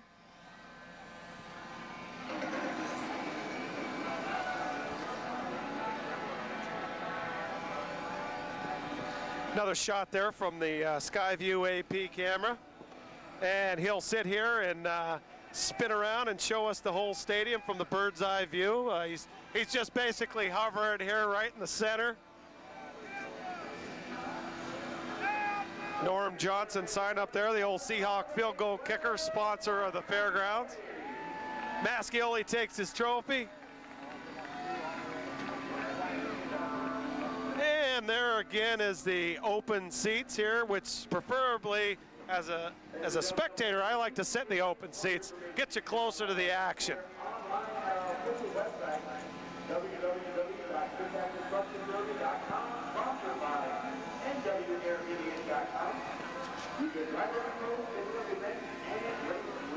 Well, again, let's thank the KDDA, the Kitsap Destruction Derby Association, for their support of this West Sound Community Television production. Their underwriting support has helped to make it possible for us to bring this great event to the community.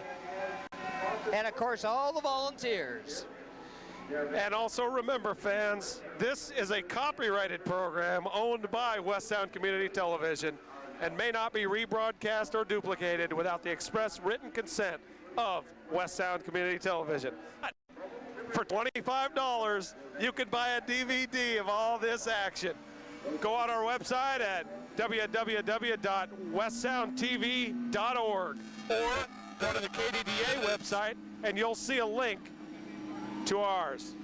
And it looks like they're going to position for a talent shot here as you see me standing there, my ugly mug. And thanks a lot for the shot, guys. Skyview AP providing the aerial photography. Doc, this Doc right here. Yeah, that's a Brent right here. He was wearing a shirt at least as loud as mine, and then he decided it was a little chilly. His nipples were showing, so he put on another layer of clothes. So, hey, we're having a great time here tonight. And there's your guys right there. That's Brandon Price with his security assistant, Larry. Larry, the security assistant guy. Get her done. Get her up in the air, I guess, is what we need to work on. Yeah, we got the lineup here for these minis.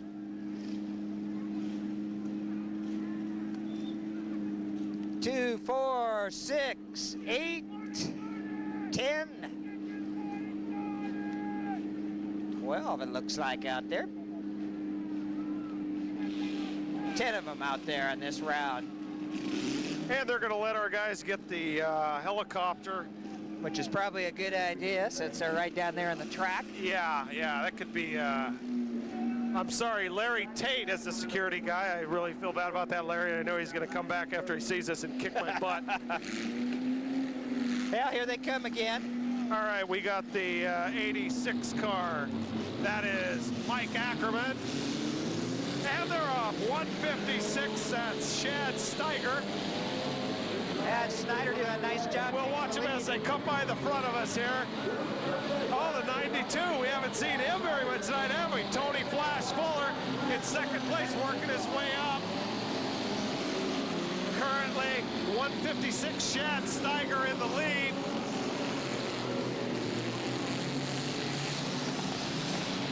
And again, that figure eight. They meet in the middle.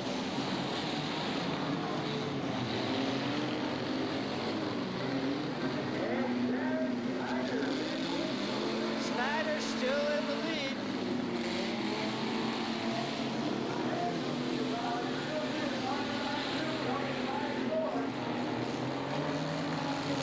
We got one dead in the middle there, number 16. That's Armstrong. Ah! Little evasive driving there by Bill Power.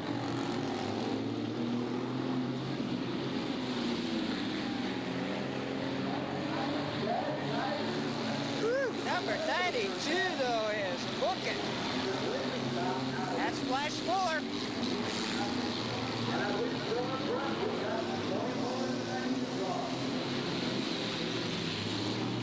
Wow, we lost the wheel.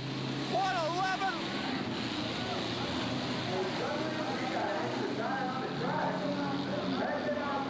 Bill Power lost a wheel.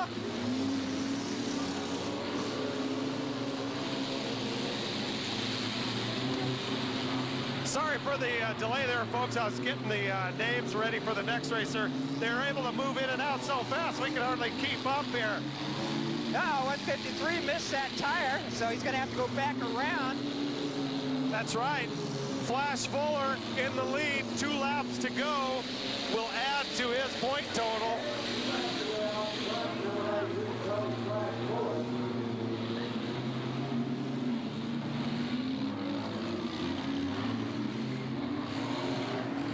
Mike Lester and Tony Fuller both doing a great job today. Fuller's getting the Fuller white gets flag. the white flag. One thing that'll help Lester, though, is I don't believe Tony Fuller ever does actual demolition derbies, and that's where you can really accumulate some points and some pretty decent money. The only downer is when you're done, your car usually don't run. And it looks like number 92, Tony Flash Fuller's going to take the check. Takes his second checkered flag of the night, Doc.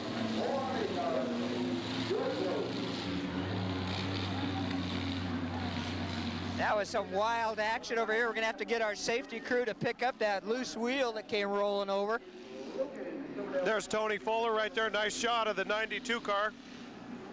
Tony Fuller, 13-year veteran out of Port Orchard. Bremerton Grocery Outlet, JMK Fibers LLC, A1 Radiator, Mom Maxwell, Big Old Tire, and Fuller Racing. Anybody hungry for some M&Ms? We got 6 dead soldiers on the field after this one, Doc.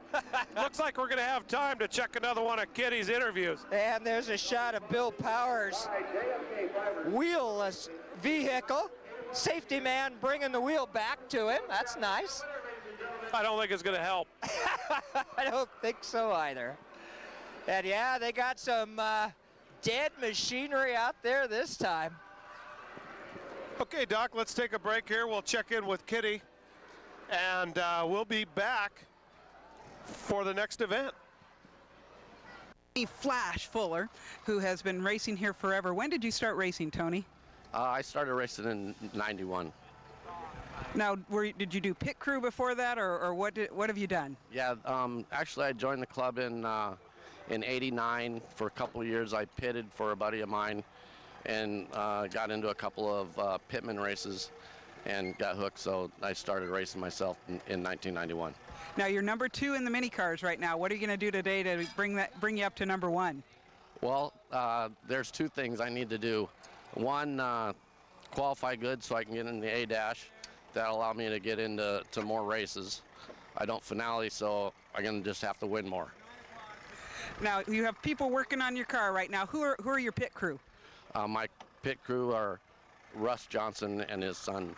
I'm not sure, Steven, I believe. Steven? Michael. It's okay. Anyways, yeah, they've been pitting for me for the last couple of years. His son just started helping us out this year. What kind of car are you running today? An Audi Fox. And what's the motor that you have in that? It's a 1800cc Golf motor. It's basically a Volkswagen motor. And how many hours of your weekend does this take? Well, I try to minimize how many hours that I do work on it. It just depends on how many, because how much damage you take throughout the week. But probably a couple hours a day. Well, we wish you good luck, and thank you very much. All right, well, thank you. All right, we're back to another heat race here with the big cars. I'm the doctor, Doc Parr, with your prescription from some metal mayhem on a Saturday night in Kitsap County. I got a fever, and the only thing that's gonna cure me is more racing.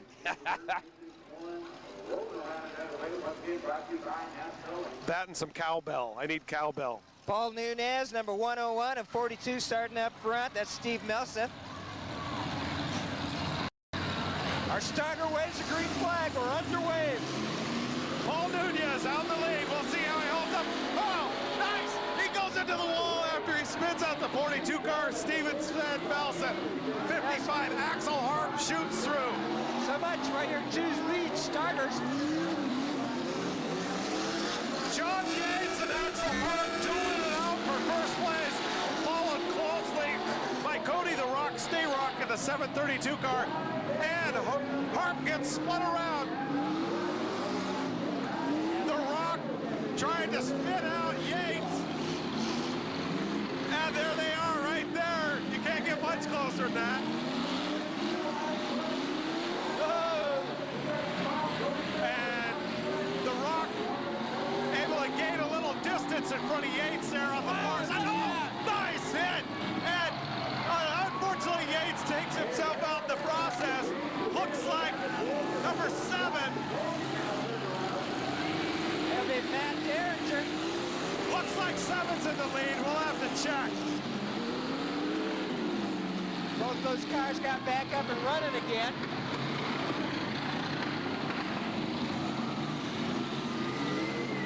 Okay, and as Doc, number 7, Matt Derringer, the 23-year-old rookie out of Silverdale, in the lead here in this race.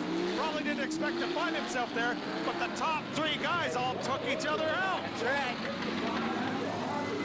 Sometimes in this type of racing, it's like playing Texas Hold'em. Don't get all aggressive. Sit back and watch everybody knock each other out. You know, John Yates is riding on 2, 3 wheels there. Sometimes when he's coming around that corner. Towards the end of the night, Doc, turn 3 here to our left.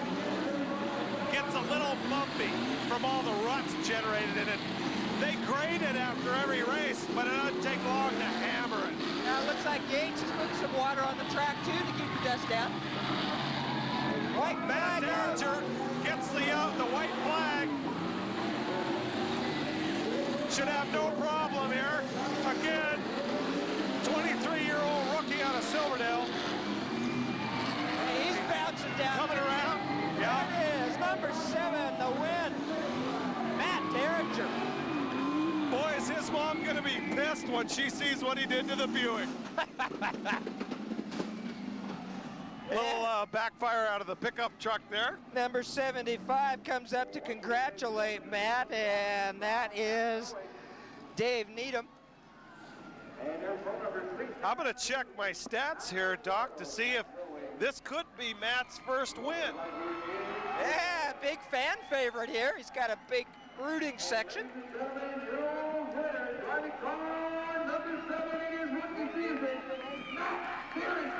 And the rookie. That's what that R is for next to that 7. You notice there's also an E on there, which means it's electronic fuel injection, not the mechanical. Yeah, Doc, that is his first win for the rookie. Number 7, Matt Derringer, getting his first ever win here, so congratulations, Matt. Rookie out of Silverdale, Gilmore's Automotive, Family Martial Arts and Fitness Studio. Family Martial Arts, what the heck is that? Okay, Earth Family Movers. that kicks together, stays together. I guess so. And Pro Lawn Care, he could come over to my house with some of that Pro Lawn Care stuff. We could have a few things to do for a while. And here's our trophy presentation.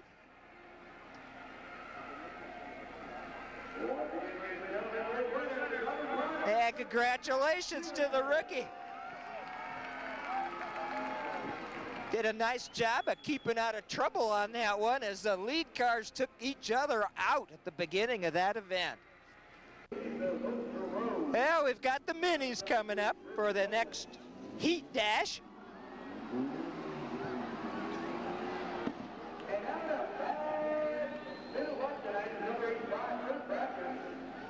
And we'll see who all is running out there.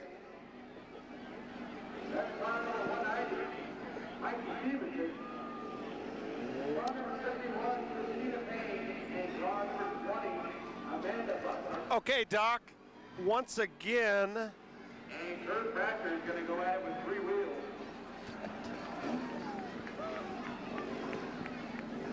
And another wheel down there being picked up from that last race. We have a 3-wheeled rig out here on the road. Would that be number 85? That would be. That honeybee? It's not a Izetta, it's Kurt Bratcher. Yeah, it looks like he's not even going to get started out there. Hey, you got a point for trying. Actually, they're going to hold him off here.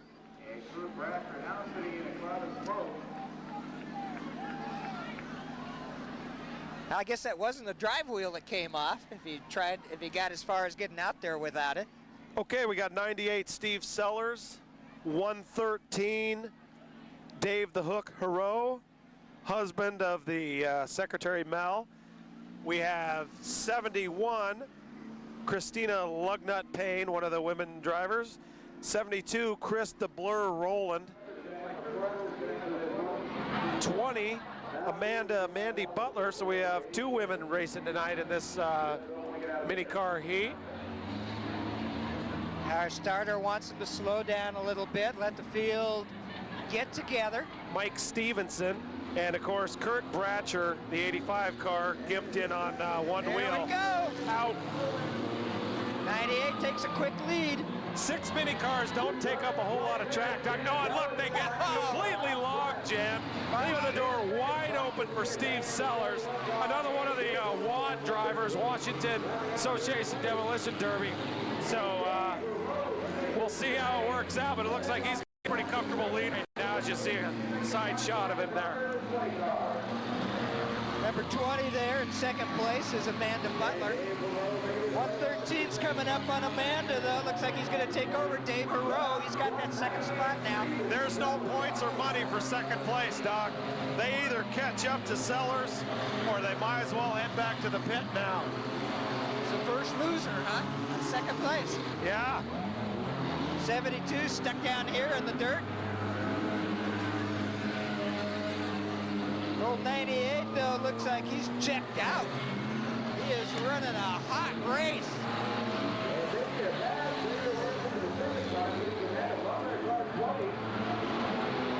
Oh, we got some action over there.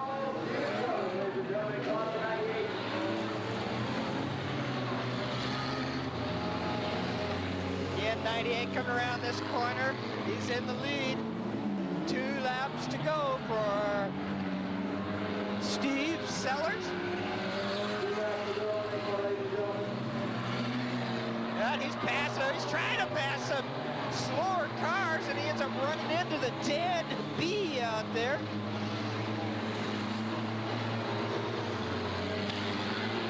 Luckily, he had a pretty good lead, so he's still out there in front. He's going to run into some more slower traffic. This time he gets right through him. Nice move by Steve. Oh, Steve going wide, still on the track though. White flag for Sellers.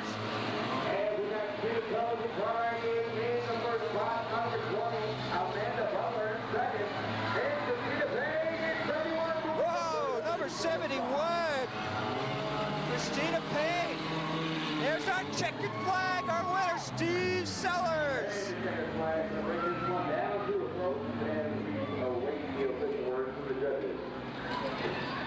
Yeah, we got a few more dead ones out there today in this race. Yeah, when you only put 6 mini cars out on a oval, Doc, it's When you only put 6 minis out there on an oval, it's not a lot of action.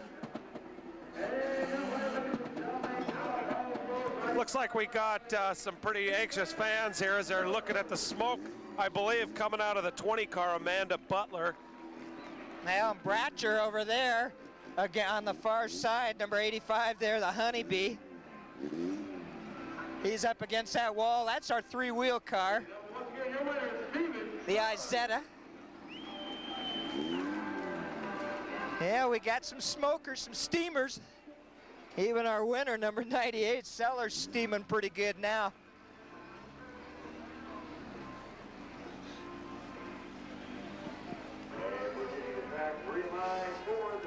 Nice shot of Amanda Butler's car there, number 20.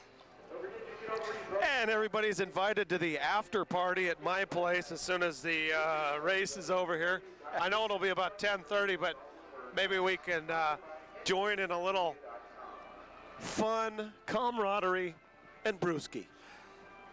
Well, we got just one moment here of semi-silence, so let's tell you that this program will be on Channel 12, BKAT on Comcast Cable, Channel 3 on Wave Broadband. It'll be on June 12th, first showing. Second showing will be June 19th.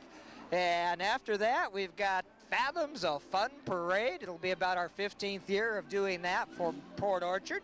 Then we've got Kingston's 4th of July parade, and after that, Silverdale Lions Whaling Days parade. So we've got a summer of great events coming up, and we'll do another D-Derby for you, their last Destruction Derby on September 10th, where the championship points will all be handed out. Hear the rumblings of the big cars. Well, this should be another, is it a heat race coming up? I think we might be having. That's right, Doc. This is the last big car heat race. And there, Brandon's Price from Skyview's got his jet fighter out there, cruising around the stadium. And again, we want to thank the crew from Skyview Aerial Photography and Videography, skyviewap.com, for coming up from Olympia to put on a little show for the fans and bring us some aerial shots. And here they are, the big cars getting ready to line up. Oh, Brandon almost got it. Almost got the catch there. Can't thank those guys enough from Skyview Aerial Photography. That's right, Mr. Jack Bailey. SkyviewAP.com for all of your aerial photography and camera needs. Okay, Doc, we got our guys here. We got 21, Chris Lampkin, one of the WAD drivers. 61, Ray Dieterman, another one of the WAD drivers. Half the field in this race ended up being WAD drivers, and I'll get to how we pick the cars for the heats here in a moment. 155, Scott Dickey, your big car points leader. 58, Don Olin, another WAD driver. 30, Joe Kowalski. 36, the KDDA president, Steve Harris. Steve's been in 3 races today, Doc. That's pretty good for him. He usually barely makes it to 1. 40, Rick the Flip Duncan, and 189, Robert Gilmore, another one of the WAD drivers, as we wait to get Mel's mini hook car here off of the tire and get her back in the pits. Oh, she just lost a bumper. Well, Brad, do you need a bumper? And we'll take a look at the Hooks car. Great shot of the back here. There it is. Yeah. The doctors took 8 hours, and it was all they could do to get the smile off its face. There we go. That's how you get a bumper off a car.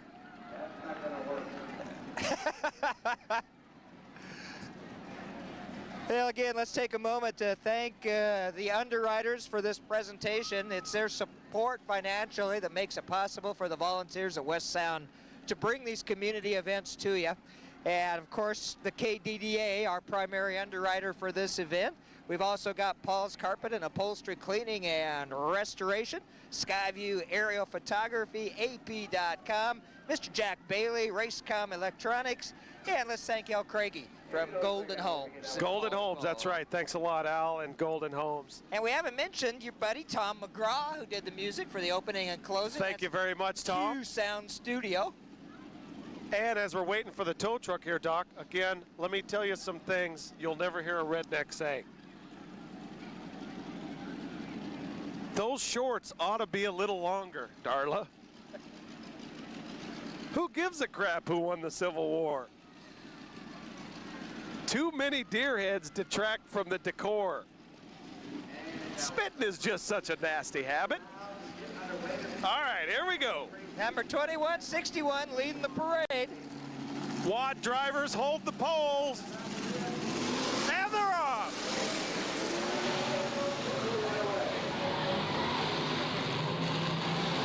Chris Lampkin takes the early lead. Your points leader, Scott Dickey, trying to work his way in there, that station wagon. And he will take the lead as Lampkin spins out and gets nailed twice in the side. Good action on that. Turn one. One lap and they're just chewing each other up. Uh-oh, we got a couple of them hooked like a pair of dogs over here on the far end, dog. Kowalski in the lead, comes out of the hole. You know what happened?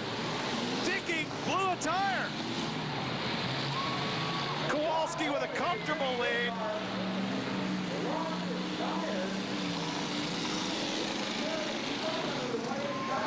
Ray Dieterman in 61 trying to give chase, but I think it's too little too late at this point. 5 laps to go. Yeah, Brewer losing his rubber on his left rear. There's Kowalski right there, your leader. He usually has a tail. There it is. There you can see the tail on the car. That's his little cow car.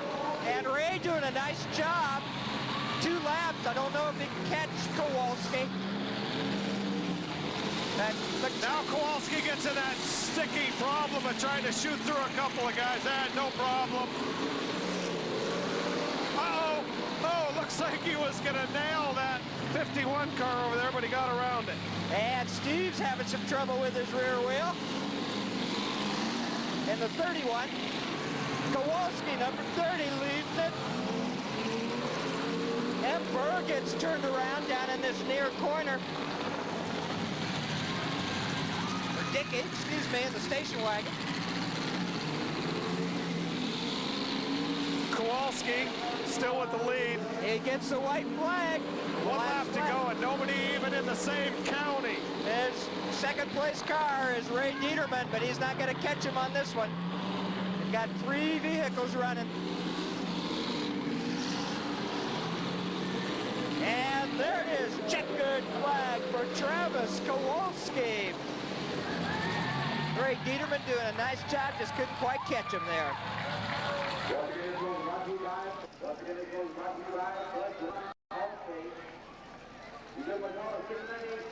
So Kowalski coming away with that win.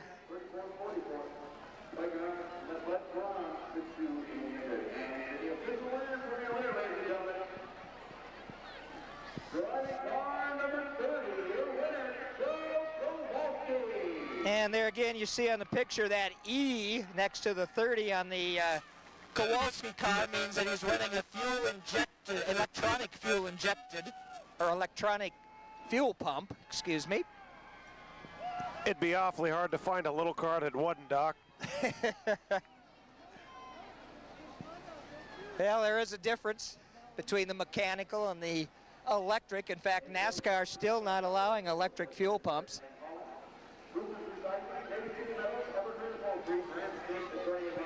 Too much danger with causing a fire. Okay, as they try to clear the field out here, let's take a minute and take another look at the lovely Kitty Campagna in another one in a long series of Demolition Derby-oriented interviews. Tim Garrity, the leader in the rollover category. Tim, there have been 2 weekends. First weekend was awesome for you. You got 19 points. So tell me about what you get 2 chances on the rollover. Right. And so tell me about your rollovers. Okay. Basically, you get 2 shots at the ramp, okay? You get a point for each side of the car that touches the ground, plus a bonus point when it goes back on its wheels. So if you go from on the wheels all the way back over on the wheels, that would be 5. Okay, so first weekend we rolled 12 on the first shot off the ramp, so wheel to wheel, a wheel to wheel, a side and a roof. And the next one shot was 7, so it was a wheel to wheel, a side and a roof. And then last weekend, I hear in the mud, it was pretty interesting. It was ugly. We were out in the mud and went off the ramp the first time, just set it on the door, so that was only 1 point. Spun around in all the mud and the slop and come back, hit the ramp again, and went at least wheel to wheel. So that was another 5 points. And then because the other guy couldn't get his truck started that was also in the contest that night, I said, well, and went and drove it around and just rolled it off the ramp again for another 3 points, even though it didn't really count for points. It was just something to do. Well, it's entertaining for the fans. How long have you been doing rollover? About 4 years now. So I learned it from a guy named Webb Rhodes, who Webb has rolled cars out here for probably 30 years. He's a great guy, and he taught me how to roll cars, so went from there to rolling cars. Now, did you do any of the other racing before? I used to race out in Hawaii. I used to race, like derby type racing out there when I was stationed out there years ago. But then we built the cars here, and these guys race and I roll. That's kind of the thing. Well, it sounds like it's a lot of fun. Now, were you the one who said it's better than any ride at the fair? Oh yeah, it's definitely better than any ride at the fair. You're in control of it. It's a fun ride. It goes off the ramp, and it's fun to watch, and it's very interesting, and it's neat, and you don't necessarily have to be going that fast. You can actually take a car and go from on the wheels all the way over and back on the wheels at about 15 miles an hour. Wow. All right, here we go, and it's an RC mini derby out here. Brandon running his radio control. Oh! Yeah, we got the minis coming up. Brent, number 8667, leading the way. Let me look that one up in the safety book, Doc. All right, we got 67, Ryan Cooper. We got Ackerman. 87, Dale Avery Jr. There they go, we're underway. 67 out in front early. 67 is gone now, Doc, as Chad Steiger in the 156 car takes the lead, but he's being challenged by guess who? Tony Fuller in the 92 car, who takes the lead again. This guy wins every race he gets in, Doc. Flash Fuller.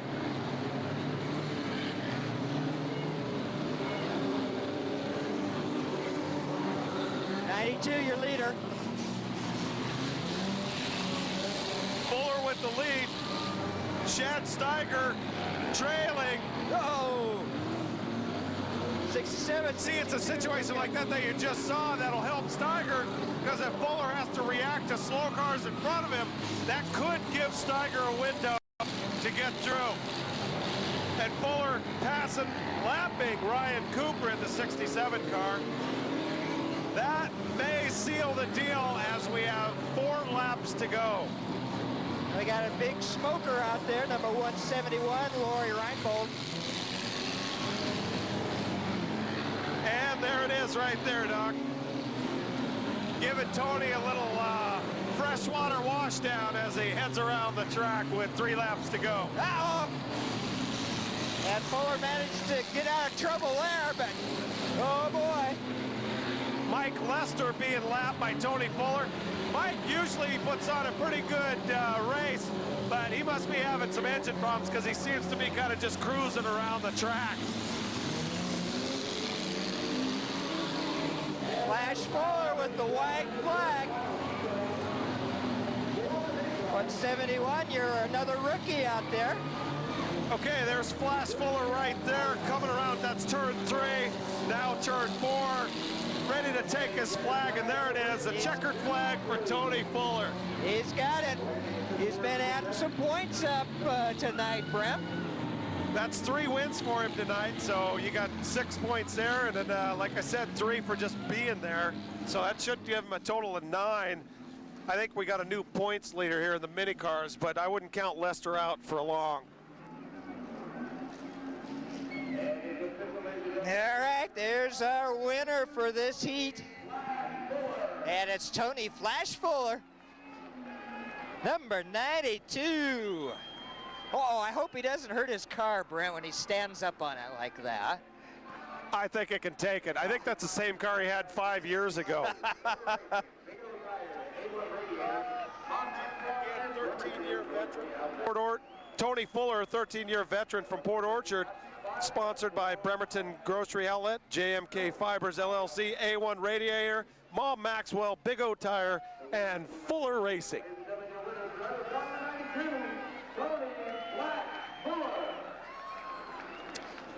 Well, we're West Sound Community TV. Happy to have you with us. Again, we've got to thank the volunteers. Michael Mathis on camera, Trevor McKenna on camera, Kitty Campagna and Patricia Ann doing reporting and camera work. We've got the G-Man, Mr. Garrett Sack down in the truck. We've got Aaron Mathis and Joey Woolard here, and of course the B-Daddy with me. I'm the doctor, and Mr. Brent Woolard up here as we get ready to go with the big boys once again. Now, I believe this is going to be a figure 8, right? And there's your man, number 7031, Jeff Hiscox. And it looks like Jeff got at the front of the line, Brent. Hopefully he can stay there, Doc. That's Jeff the Juice Hiscox. And of course that car sponsored in part by the Blue and Gold Cruise from the USS Alabama, and I understand we have some naval rivalry going here. We've got another car sponsored by the Alaska, I think it is, isn't it? And then another car sponsored by some folks down at the shipyard.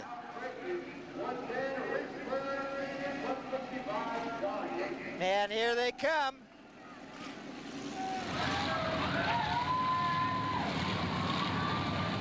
Starter waving, there's the green flag, we're underway.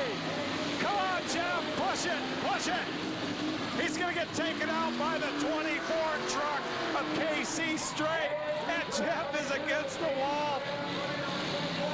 KC Straight. KC Straight is also an assistant judge, Doc. See the one that hands out those traffic tickets? Yeah, looks like Jeff the Hammer, Hiscox, is hammered. Oh, nice shot on the leader. 110, that's your second place. Big car points runner, Rich Buer, laying on the heat. And it looks like Alex We got a change in our leader right now. Right, but Carroll, number 54, I think, is taking the lead. Those are the kind of hits you wait for in figure 8. 165 coming up pretty quick. That's Yates.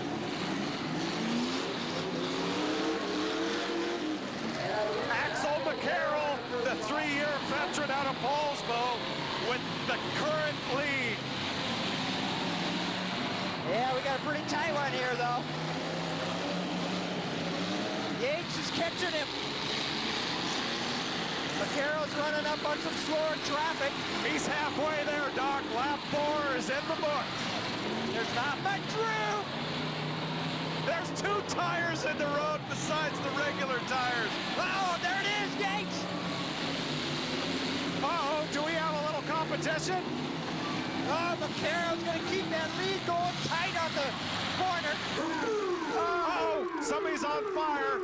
Looks like the 24 car of KC Straight. Yeah. To the right of your screen there, we got the truck on fire. There it is right there. And we got the quick response with the fire extinguisher team.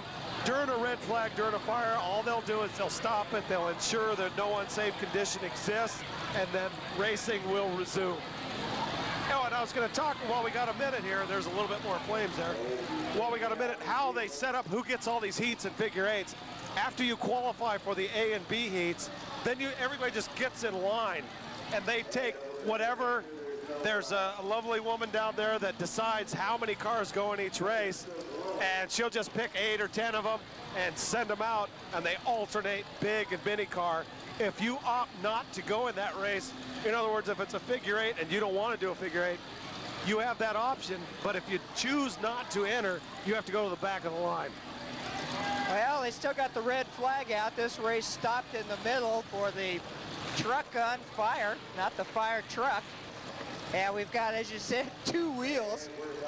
One of them at least, and there they go, green flag underway. And again, they will leave that car sitting there as long as it's safe. As well as wheels.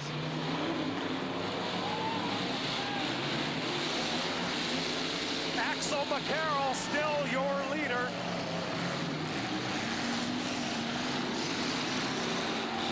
Two laps to go. And Yates, I think, is trying to catch him.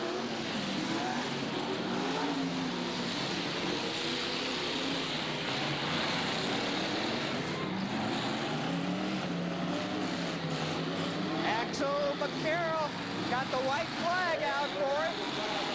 Gets through that middle one more time.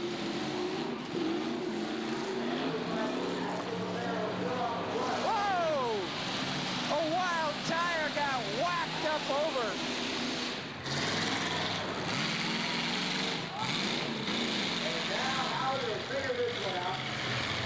Axel McCarroll, sponsored by Lucky Boys Tattoo, Air Exaggerations, Jim's Auto Wrecking, and H&M Excavating, as he does the signature loop-de-loop. And Axel, the winner of that heat. And boy, we got some dead cars out there, Brent. Are they going to have enough left for the big finale? Oh, yeah. You know, I miss the good old days when the Canadians would come down for a little American-Canadian football game with an old VW Bug. Well, that's one of the special events that they have, and I believe that one's scheduled for the Whaling Days weekend, which would be the July 30th race.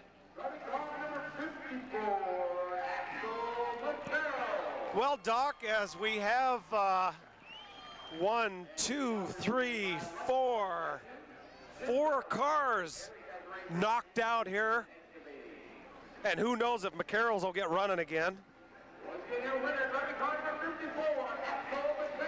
And the Chico towing truck's got a lot of work on this one, Brett.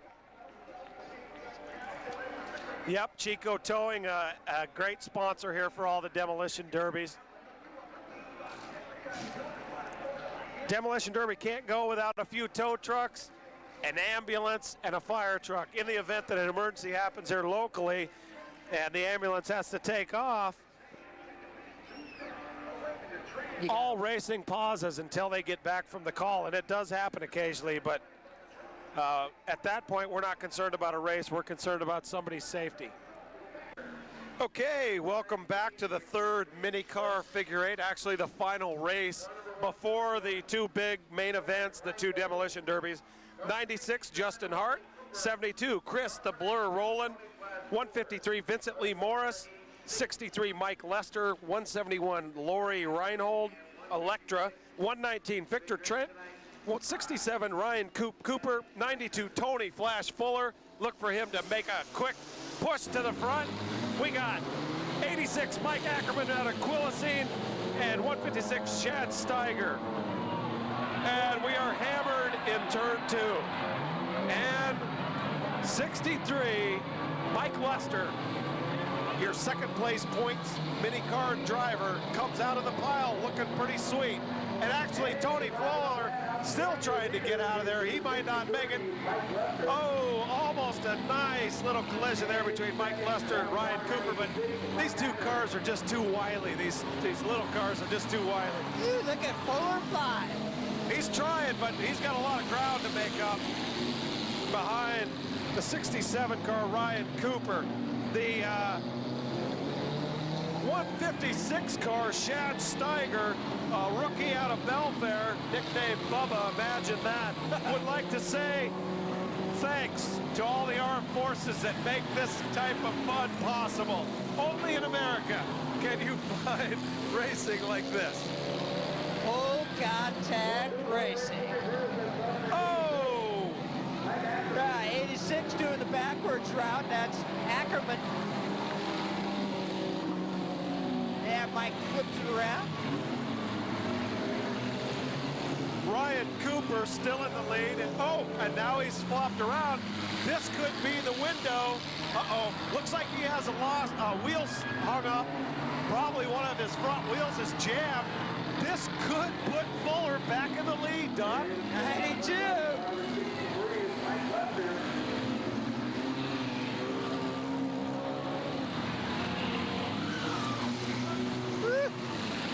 Close action in the middle.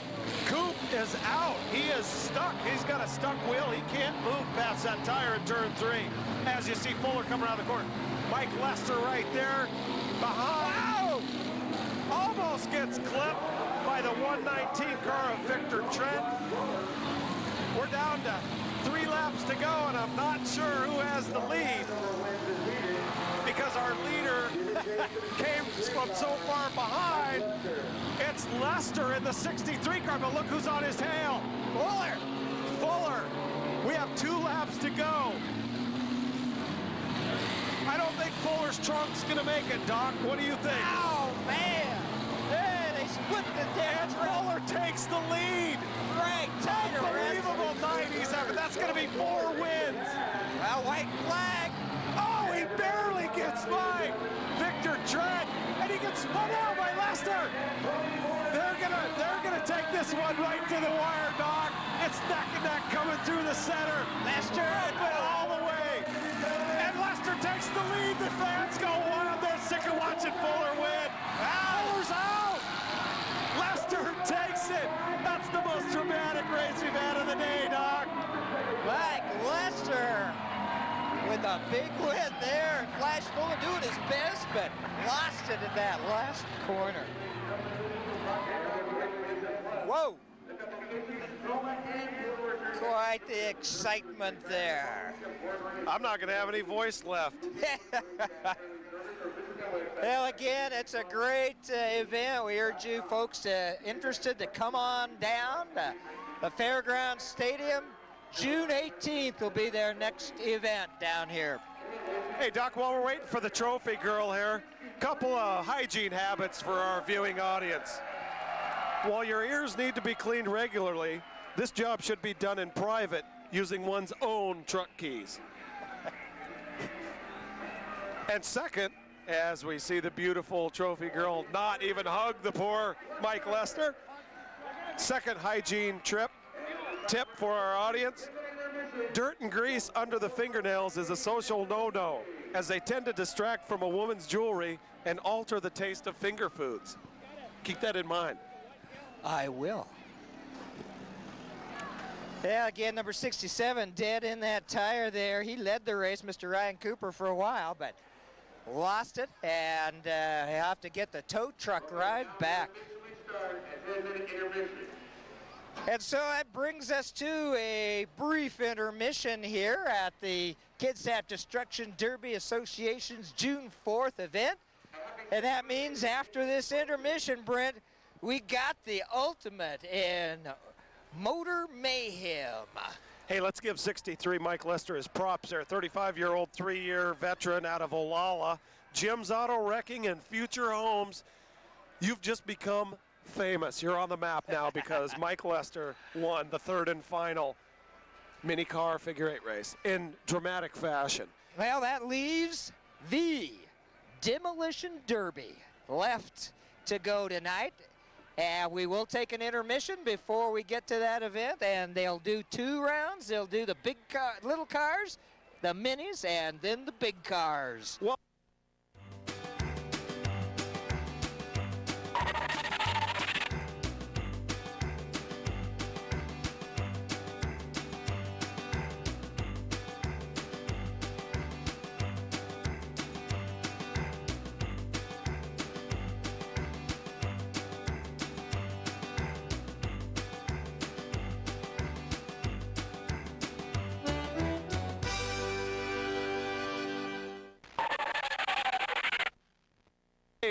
we're back.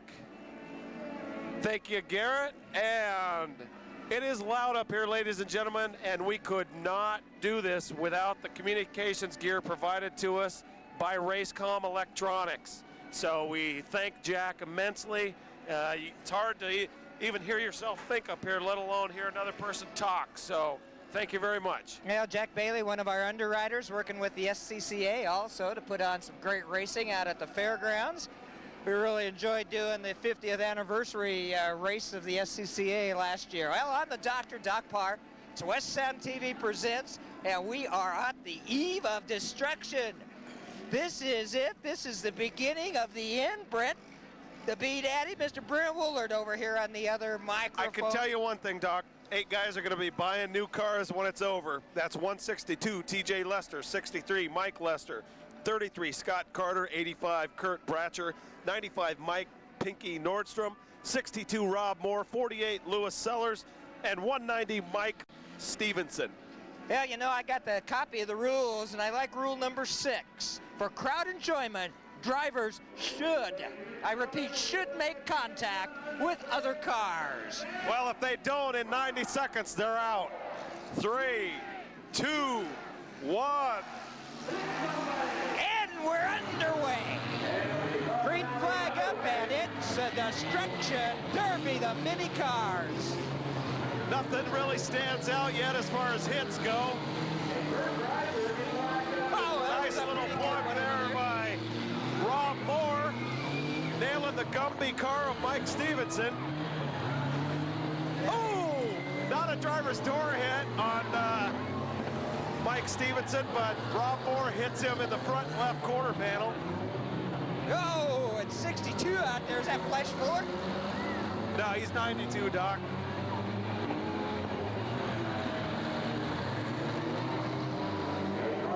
Okay, looks like we've got a couple, 3 cars that have kind of stalled here, and smoke coming out of the rest of them. These little cars are like watching lightweight boxers, Doc. They just can't hit each other hard enough to knock one another down.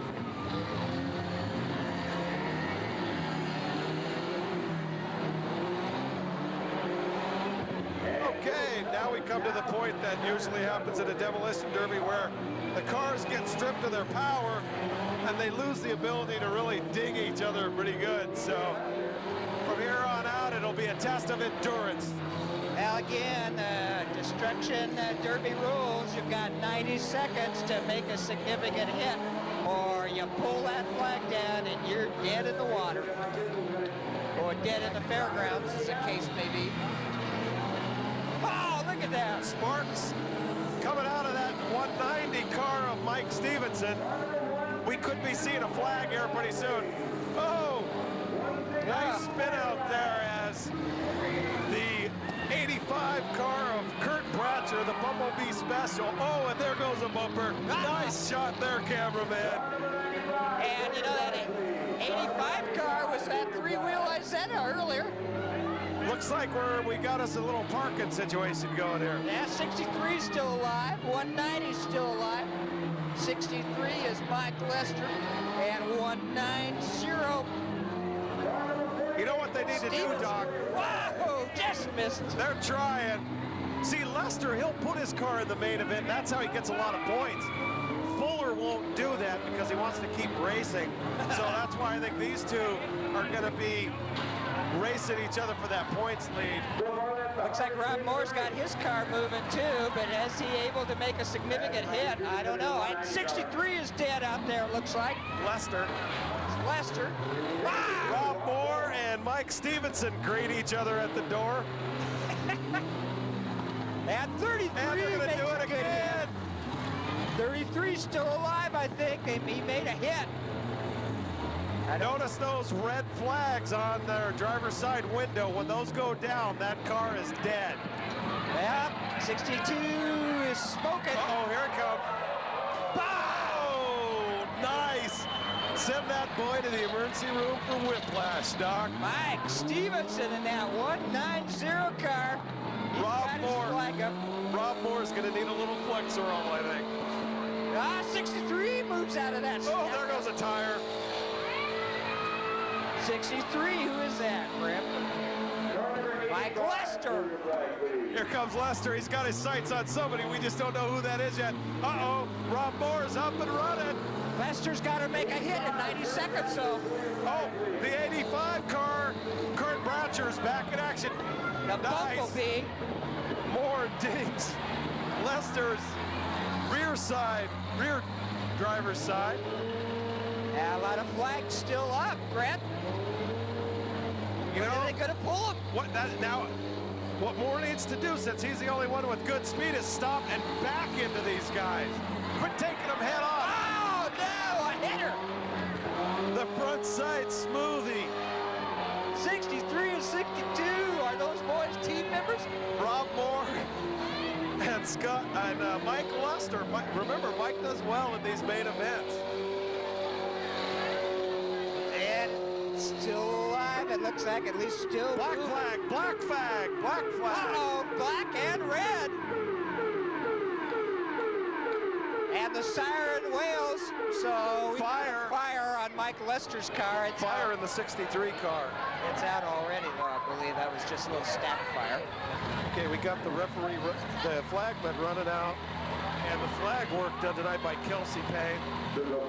He just, Kelsey's the main man here, Brent. He's done a great job.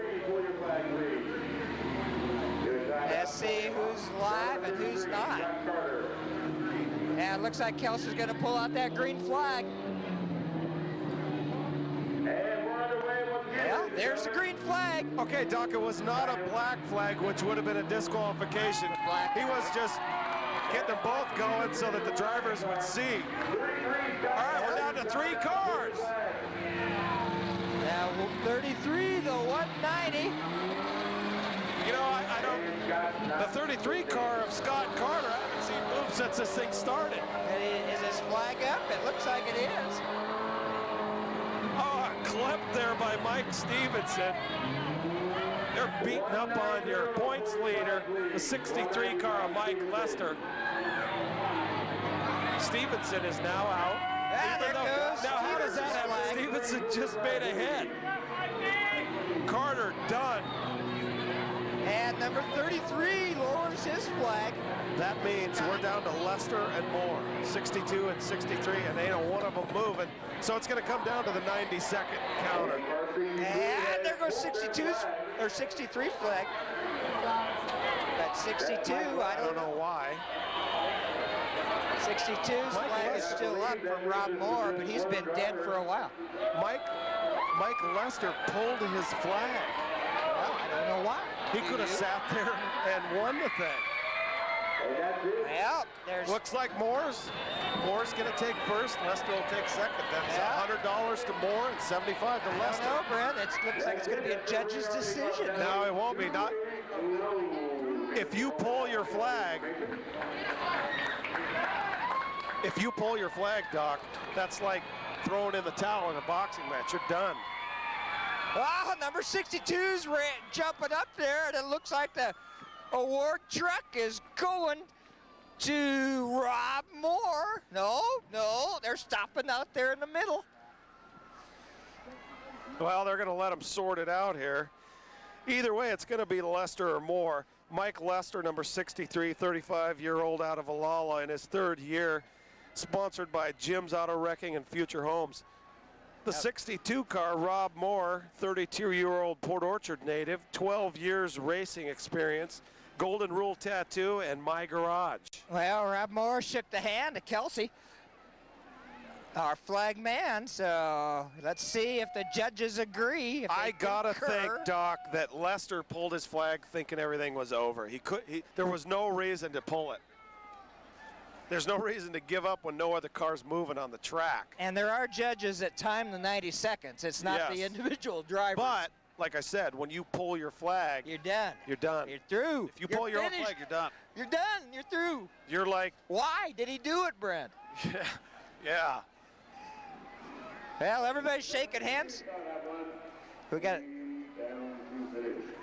4th place and a trophy brought to you by Dana's Heating. Number 33, Scott Carter. Scott Carter takes 3rd place. 2-year racer out of Bremerton, Kitsap Marina and Kitsap Pest Control. Provided by Kitsap Final Deck and Rail. Driving car number 190, Mikey Stevenson. And Mikey Stevenson takes home 3rd place, $1.50. The 11-year racer. Driving car number 63. 63. Mike Lester will take 2nd place. 35-year-old out of Alala, 3 years experience, Jim's Auto Wrecking and Future Homes. And there's our trophy girl, our flag man, and apparently the winner. 337-2713. And your winner, and it's also brought to you by KDDA Auto Repair. You give them a call at 876-8273. Driving car number 62 out of Port Orchard, Rob Moore. Well, the Port Orchard guy did it, Brent. Rob Moore had more redneck in him than the field, Doc. And he'll take home $100 for his troubles. Woo-wee. Rob Moore. He must be from 62. Texas or something. He's got enough redneck in him. And the Chico towing trucks, they got a lot of work out there to clear off the carnage out there in Thunderbird Stadium tonight. That's right, Thunderbird Stadium, Kitsap County Fairgrounds. Okay, guys, let's take a little breather here, try to catch some of our voice back. Well, we got one more event coming up, Brent. It's going to be the D Derby, the Destruction Derby for the big cars. And maybe while we got a chance here, let's run over our underwriters for Good West idea. Sound TV. Good idea, Doc. People who made it possible for the volunteers at West Sound to bring this programming to you. And we're going to start out with the Kitsap Destruction Derby Association celebrating their 35th year here in Kitsap County, bringing you some full contact racing. Their next event out here at the stadium coming up on June 18. So come on down for that. We also got to thank Paul's Carpet and Upholstery Cleaning, 28 years out of Port Orchard, and their support for community television. And Mr. Jack Bailey from Racecom Electronics and your Brownsville Port Commissioner. We've got to thank him for his support and underwriting. And of course, the guys from Skyview Aerial Photography, Brandon Price, the owner-operator, and Steve. And that leaves us with the Golden Homes, L. Craigie, and over to you, Mr. Brent. Well, as I was the executive producer for this, meaning I made it the money with the material, with the manpower, I'd like to thank Doc for joining me. You mean the madness? Madness. I'd like to thank Doc for joining me up here in the booth. It was fun, Doc, even though we got some more to go. Michael Mathis, Trevor McKenna, Patricia Ann, and Kitty Campagna working the cameras. Campagna. With Kitty also doing the pregame interviews, and again, Patricia running the camera for her there.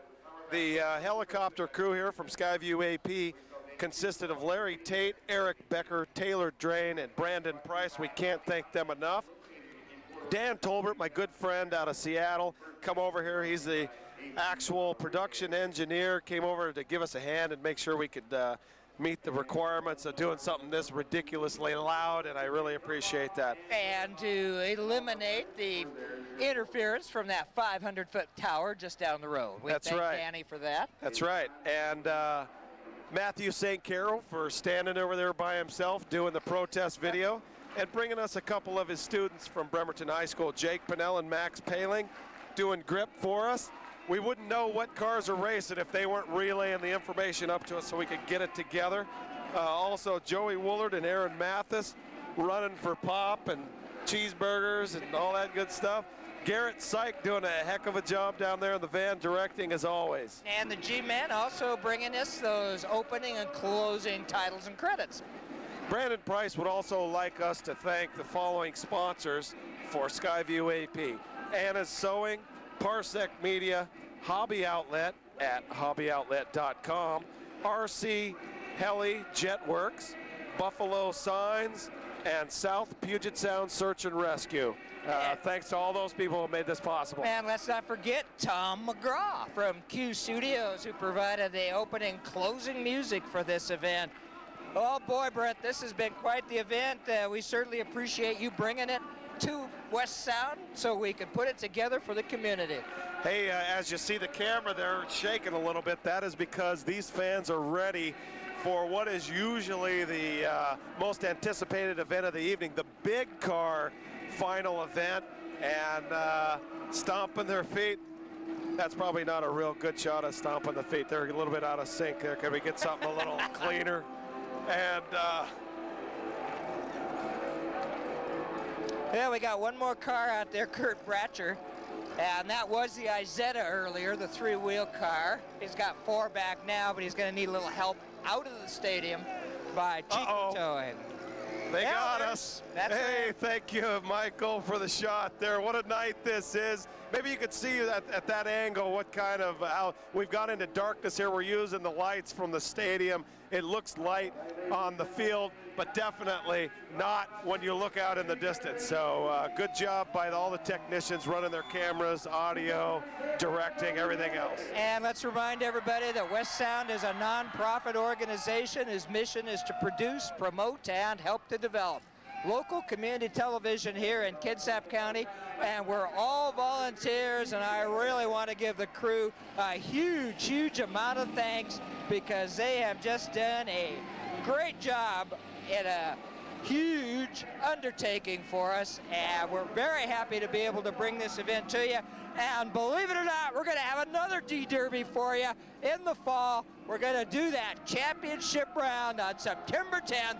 So stay tuned, we'll have some great action for you. This summer, of course, we got our parade season with Fathoms of Fun, Kingston 4th of July, and the Silverdale Lions Whaling Days Parade. So it's a busy summer for us, but what a great way to start it, Brent. And again, thank you for putting this gig together.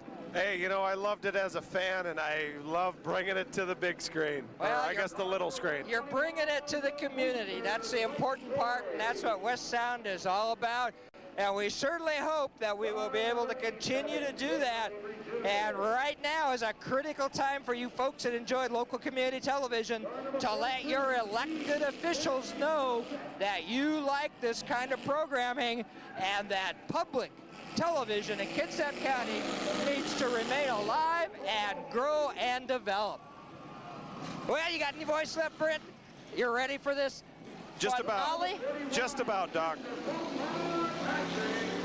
The big guys out here milling around like sharks ready to feed. Don't you think you're going just a little bit over the top? Well, we had a shark car out here. I think I'm getting ready for some carnage, some car carnage.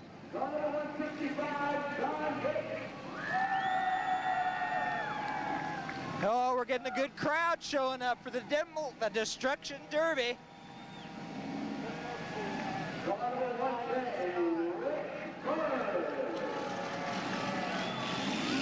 And Brandon's going to try to get his chopper up for this one.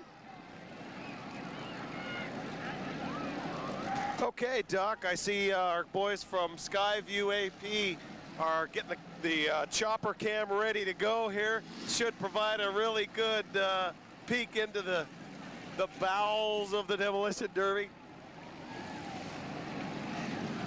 Yeah, I love this circle, this slow circle.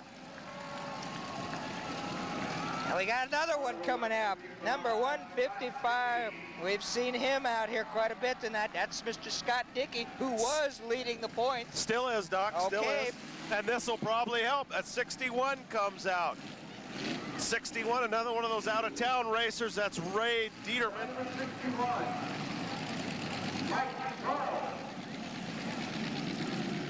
Ray Detterman. Detterman. 78 just snuck out. That is Jeremy Steele. Looks like the wagon train circling there. The Indians are coming, Doc. Oh boy. A flag man keeping his eye on the warm up here. Okay, let's go over them real quick. 78, Jeremy Steele. 36, Stephen Harris. 731, Jeff Hiscox. 101, Paul Nunez. 165, John Yates. 155, Scott Dickey. 14, Dan Pease. 30, Travis Kowalski. 87, Dale Avery. 121, Clayton the Rooster Corey. 42, Steve Sven Melseth. 41, Patrick Mr. Mopar Duncan.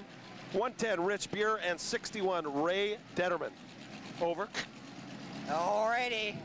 They slowly Let's get ready to rumble. slowly circling.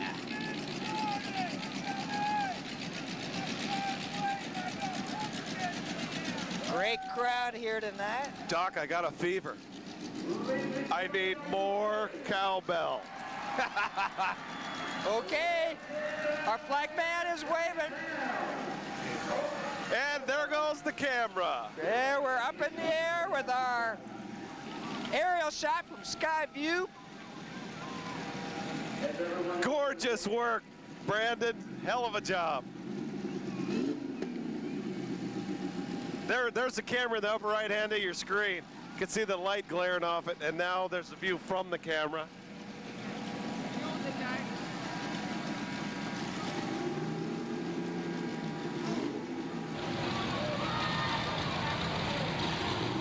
All right, our flag man is saying move around, circle. They circle. Doc, why don't they start them at the edge of the stadium and have them all back into each other? Well, That's what I do. The truck guys started lined up, but I like this circle. There it is. Looks like counting down. There we go. Woo! Looks like I-5 during rush hour, doesn't it, Doc? That's right. Federal way. Only the car's got numbers. Great view from our sky cam. Oh, Jeff Hiscock takes some serious heat there. Jeff, the He-Man Hiscock. Uh-oh, he's dead. Oh, Jeff does a 180 as John Yates sends him into Mason County. Oh, man, and Paul Nunez with the header on poor old 731. It's getting a little hazy, hard to see.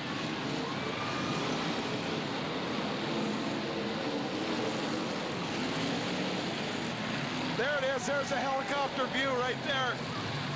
What we need is a couple of cars to hit each other real hard, real fast. Oh, this might be it. 101.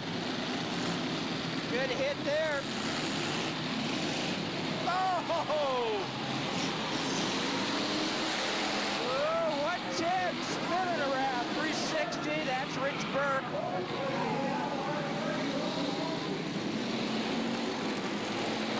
Oh, nice shot there. Avery puts into the pack.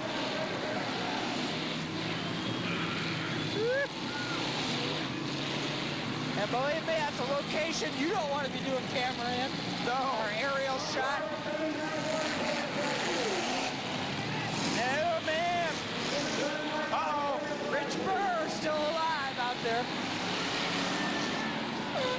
Gonna help us cause at the point standings. 87 still running. Aerial view.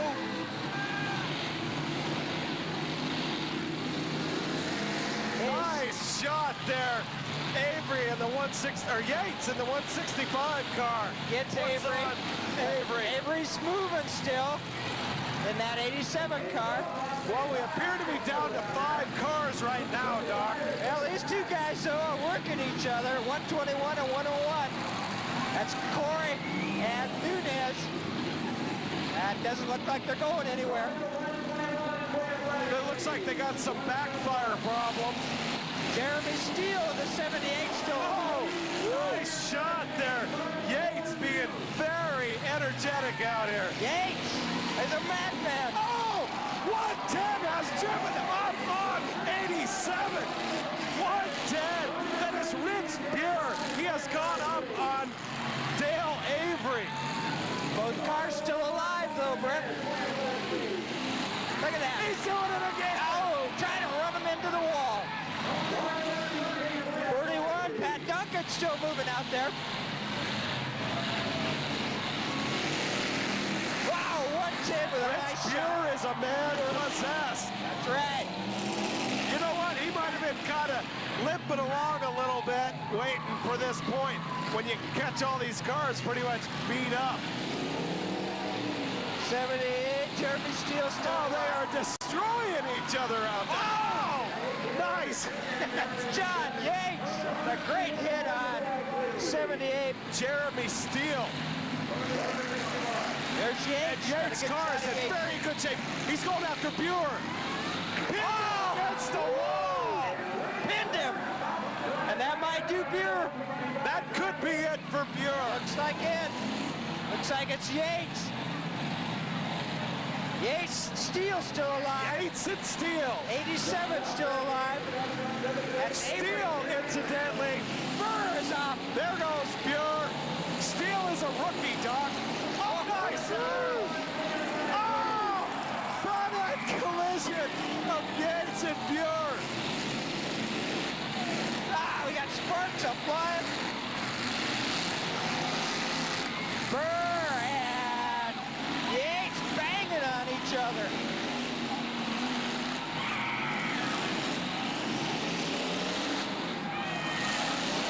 I have not seen this many cars with this much energy at the end of a demolition derby.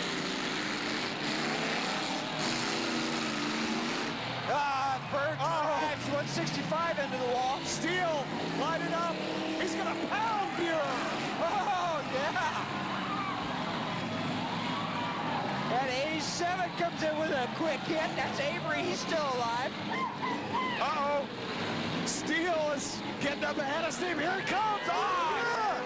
Oh, takes Avery to the wall. I think that's going to, well, I don't know. Avery's trying to get out of there. Burr looks like he's parked. He's going into the wall. Steele coming around. Oh, he's going to back up now. And here it comes. Avery, good night. Yeah, oh, boy. That almost has broke free John Yates. Looks like he's stuck, though. Steele's car amazingly. Steele, the 27-year-old rookie out of Seebeck, like he hasn't been hit. He wasted Yates on that one. Yates' grandkids are going to feel that one, Doc. Somebody just lost a tire. And Steele's still moving. Yates is still moving. Oh, here he goes. Here goes Jeremy Steele. I don't think he has the speed to do a lot of damage. Yeah, but he can tight push him in. Avery still trying to get out of that trap he's in. His car will move. Uh-oh. Yates found something. Oh, yeah, and lost it. That Jeremy Steele took it away. Oh, boy. But Yates, he's not done yet. Looks like, can he make You know, sometimes you get a hit on him and it frees up that wheel that was stuck. And off they go. Buer, pull your flag. Aerial photography right there. See if Yates can get out of there. He's still moving. Oh, here it comes. Hit her! Steele made Yates a concrete and Yates sandwich. And 87 still moving out there. That's Avery. Is his flag down? It looks like it's still up, Brett. Yeah. I think he was able to bang into Buer there in the 110 car a few times and keep his counter reset. We'll find out when it's over. You got 90 seconds to make a significant hit. It looks like Steele might finally be out of I want to say gas, but it's not gas. Out of commission. Yeah, out of commission. He might be out of commission. Yeah, 165 Yates is trying to get out of it. He's backing up. He's hitting Avery. This still could go. Steele, if he can't get it going, might not win this thing. And Avery's moving Yates out of the way. Yates is getting some motion. Avery, that's 87. Look at the carnage.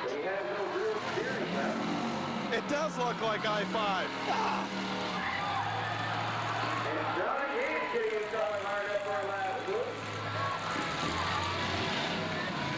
Is it going to be a judge's decision? Engine's off. This could be it. We got to wait for the judges to tell them to pull their flags. Avery's fired up again. Got it under there. Oh, now he has to pull his flag. Dale Avery has just been told to pull his flag. Who else is there? Nobody else is moving. Uh-oh. Boos from the audience. Woo, they wanted to see Avery. That, Doc, with 78's Jeremy flag still is pulling up. his flag. To my knowledge, that leaves John Yates. There's the chopper shot. Very nice shot of Skyview's aerial videographer. Oh, that's the reason. His hits were against a car that had their flag already pulled. So he didn't make it in the 92nd time. Engines are off. People out of their cars. Our flag man is going out. We're going to have to see who they're going to give it to. Looks like it's going to be Yates with first place, Steele in second, and Avery in third, although we'll have to wait for the judge's decision. As the fans are piling out of here. They act as though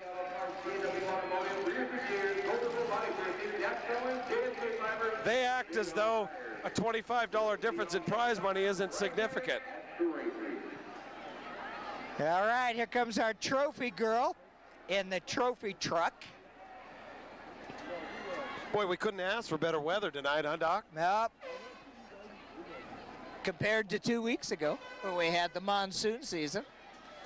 And still, we have not had the official indication.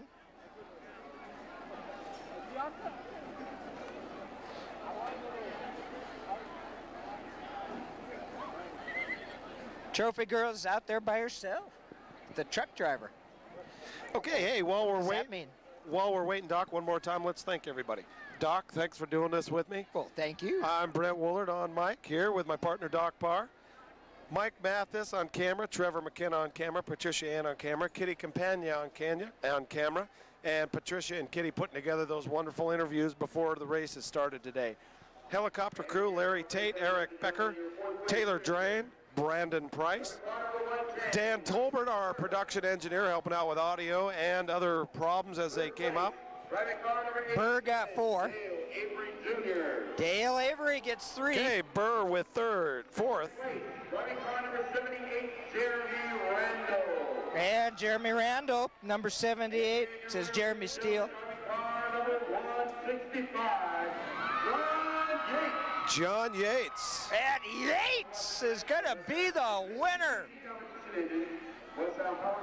Woo-wee. John Yates, Doc, he's currently, well, before tonight's action, he's 7th place in the point standing with 11 so far. So he's a force. Ah, boy. Well, did you get through those Now let's finish credits up there, here. Brent? Jake Pinnell, Max Paling putting up with me and getting us all the data we needed from the racers as they came up. Joey Woolard and Aaron Mathis helping out their dads. Garrett Syke doing a great job down in the van as always. And Doc, I'll throw it to you to thank the sponsors one last time before we sign off. Yeah, boy, our underwriters for this presentation, we're going to start out with the Kitsap Destruction Derby Association, who has made it possible for us to bring this great action to the community over our community access system. We also want to thank Mr. Jack Bailey, your Brownsville Port Commissioner from Racecom Electronics for the intercoms. We got to thank Paul's Carpet and Upholstery Cleaning. We've got to thank El Craigie from Golden Homes, Tom McGraw from Q Sound Studio, and who else we got? Brent Todd Firkins, who was going to get us some in-car camera shots. Yeah, although we haven't called his name tonight, he might not have made it. And, of course, the guys from Skyview Aerial Photography and Videography. Okay, Doc, thanks for coming out. Thanks to everybody for coming out, and thanks for the fans for being great. And stay tuned. We will See you soon.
This program is made possible in part by contributions from the following.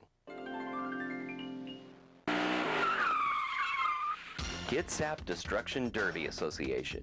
For over 35 years, KDDA has provided family fun and extreme entertainment for thousands of thrilled spectators.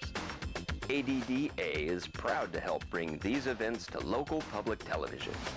For more information about Kitsap Destruction Derby and KDDA, go to kitsapdestructionderby.com.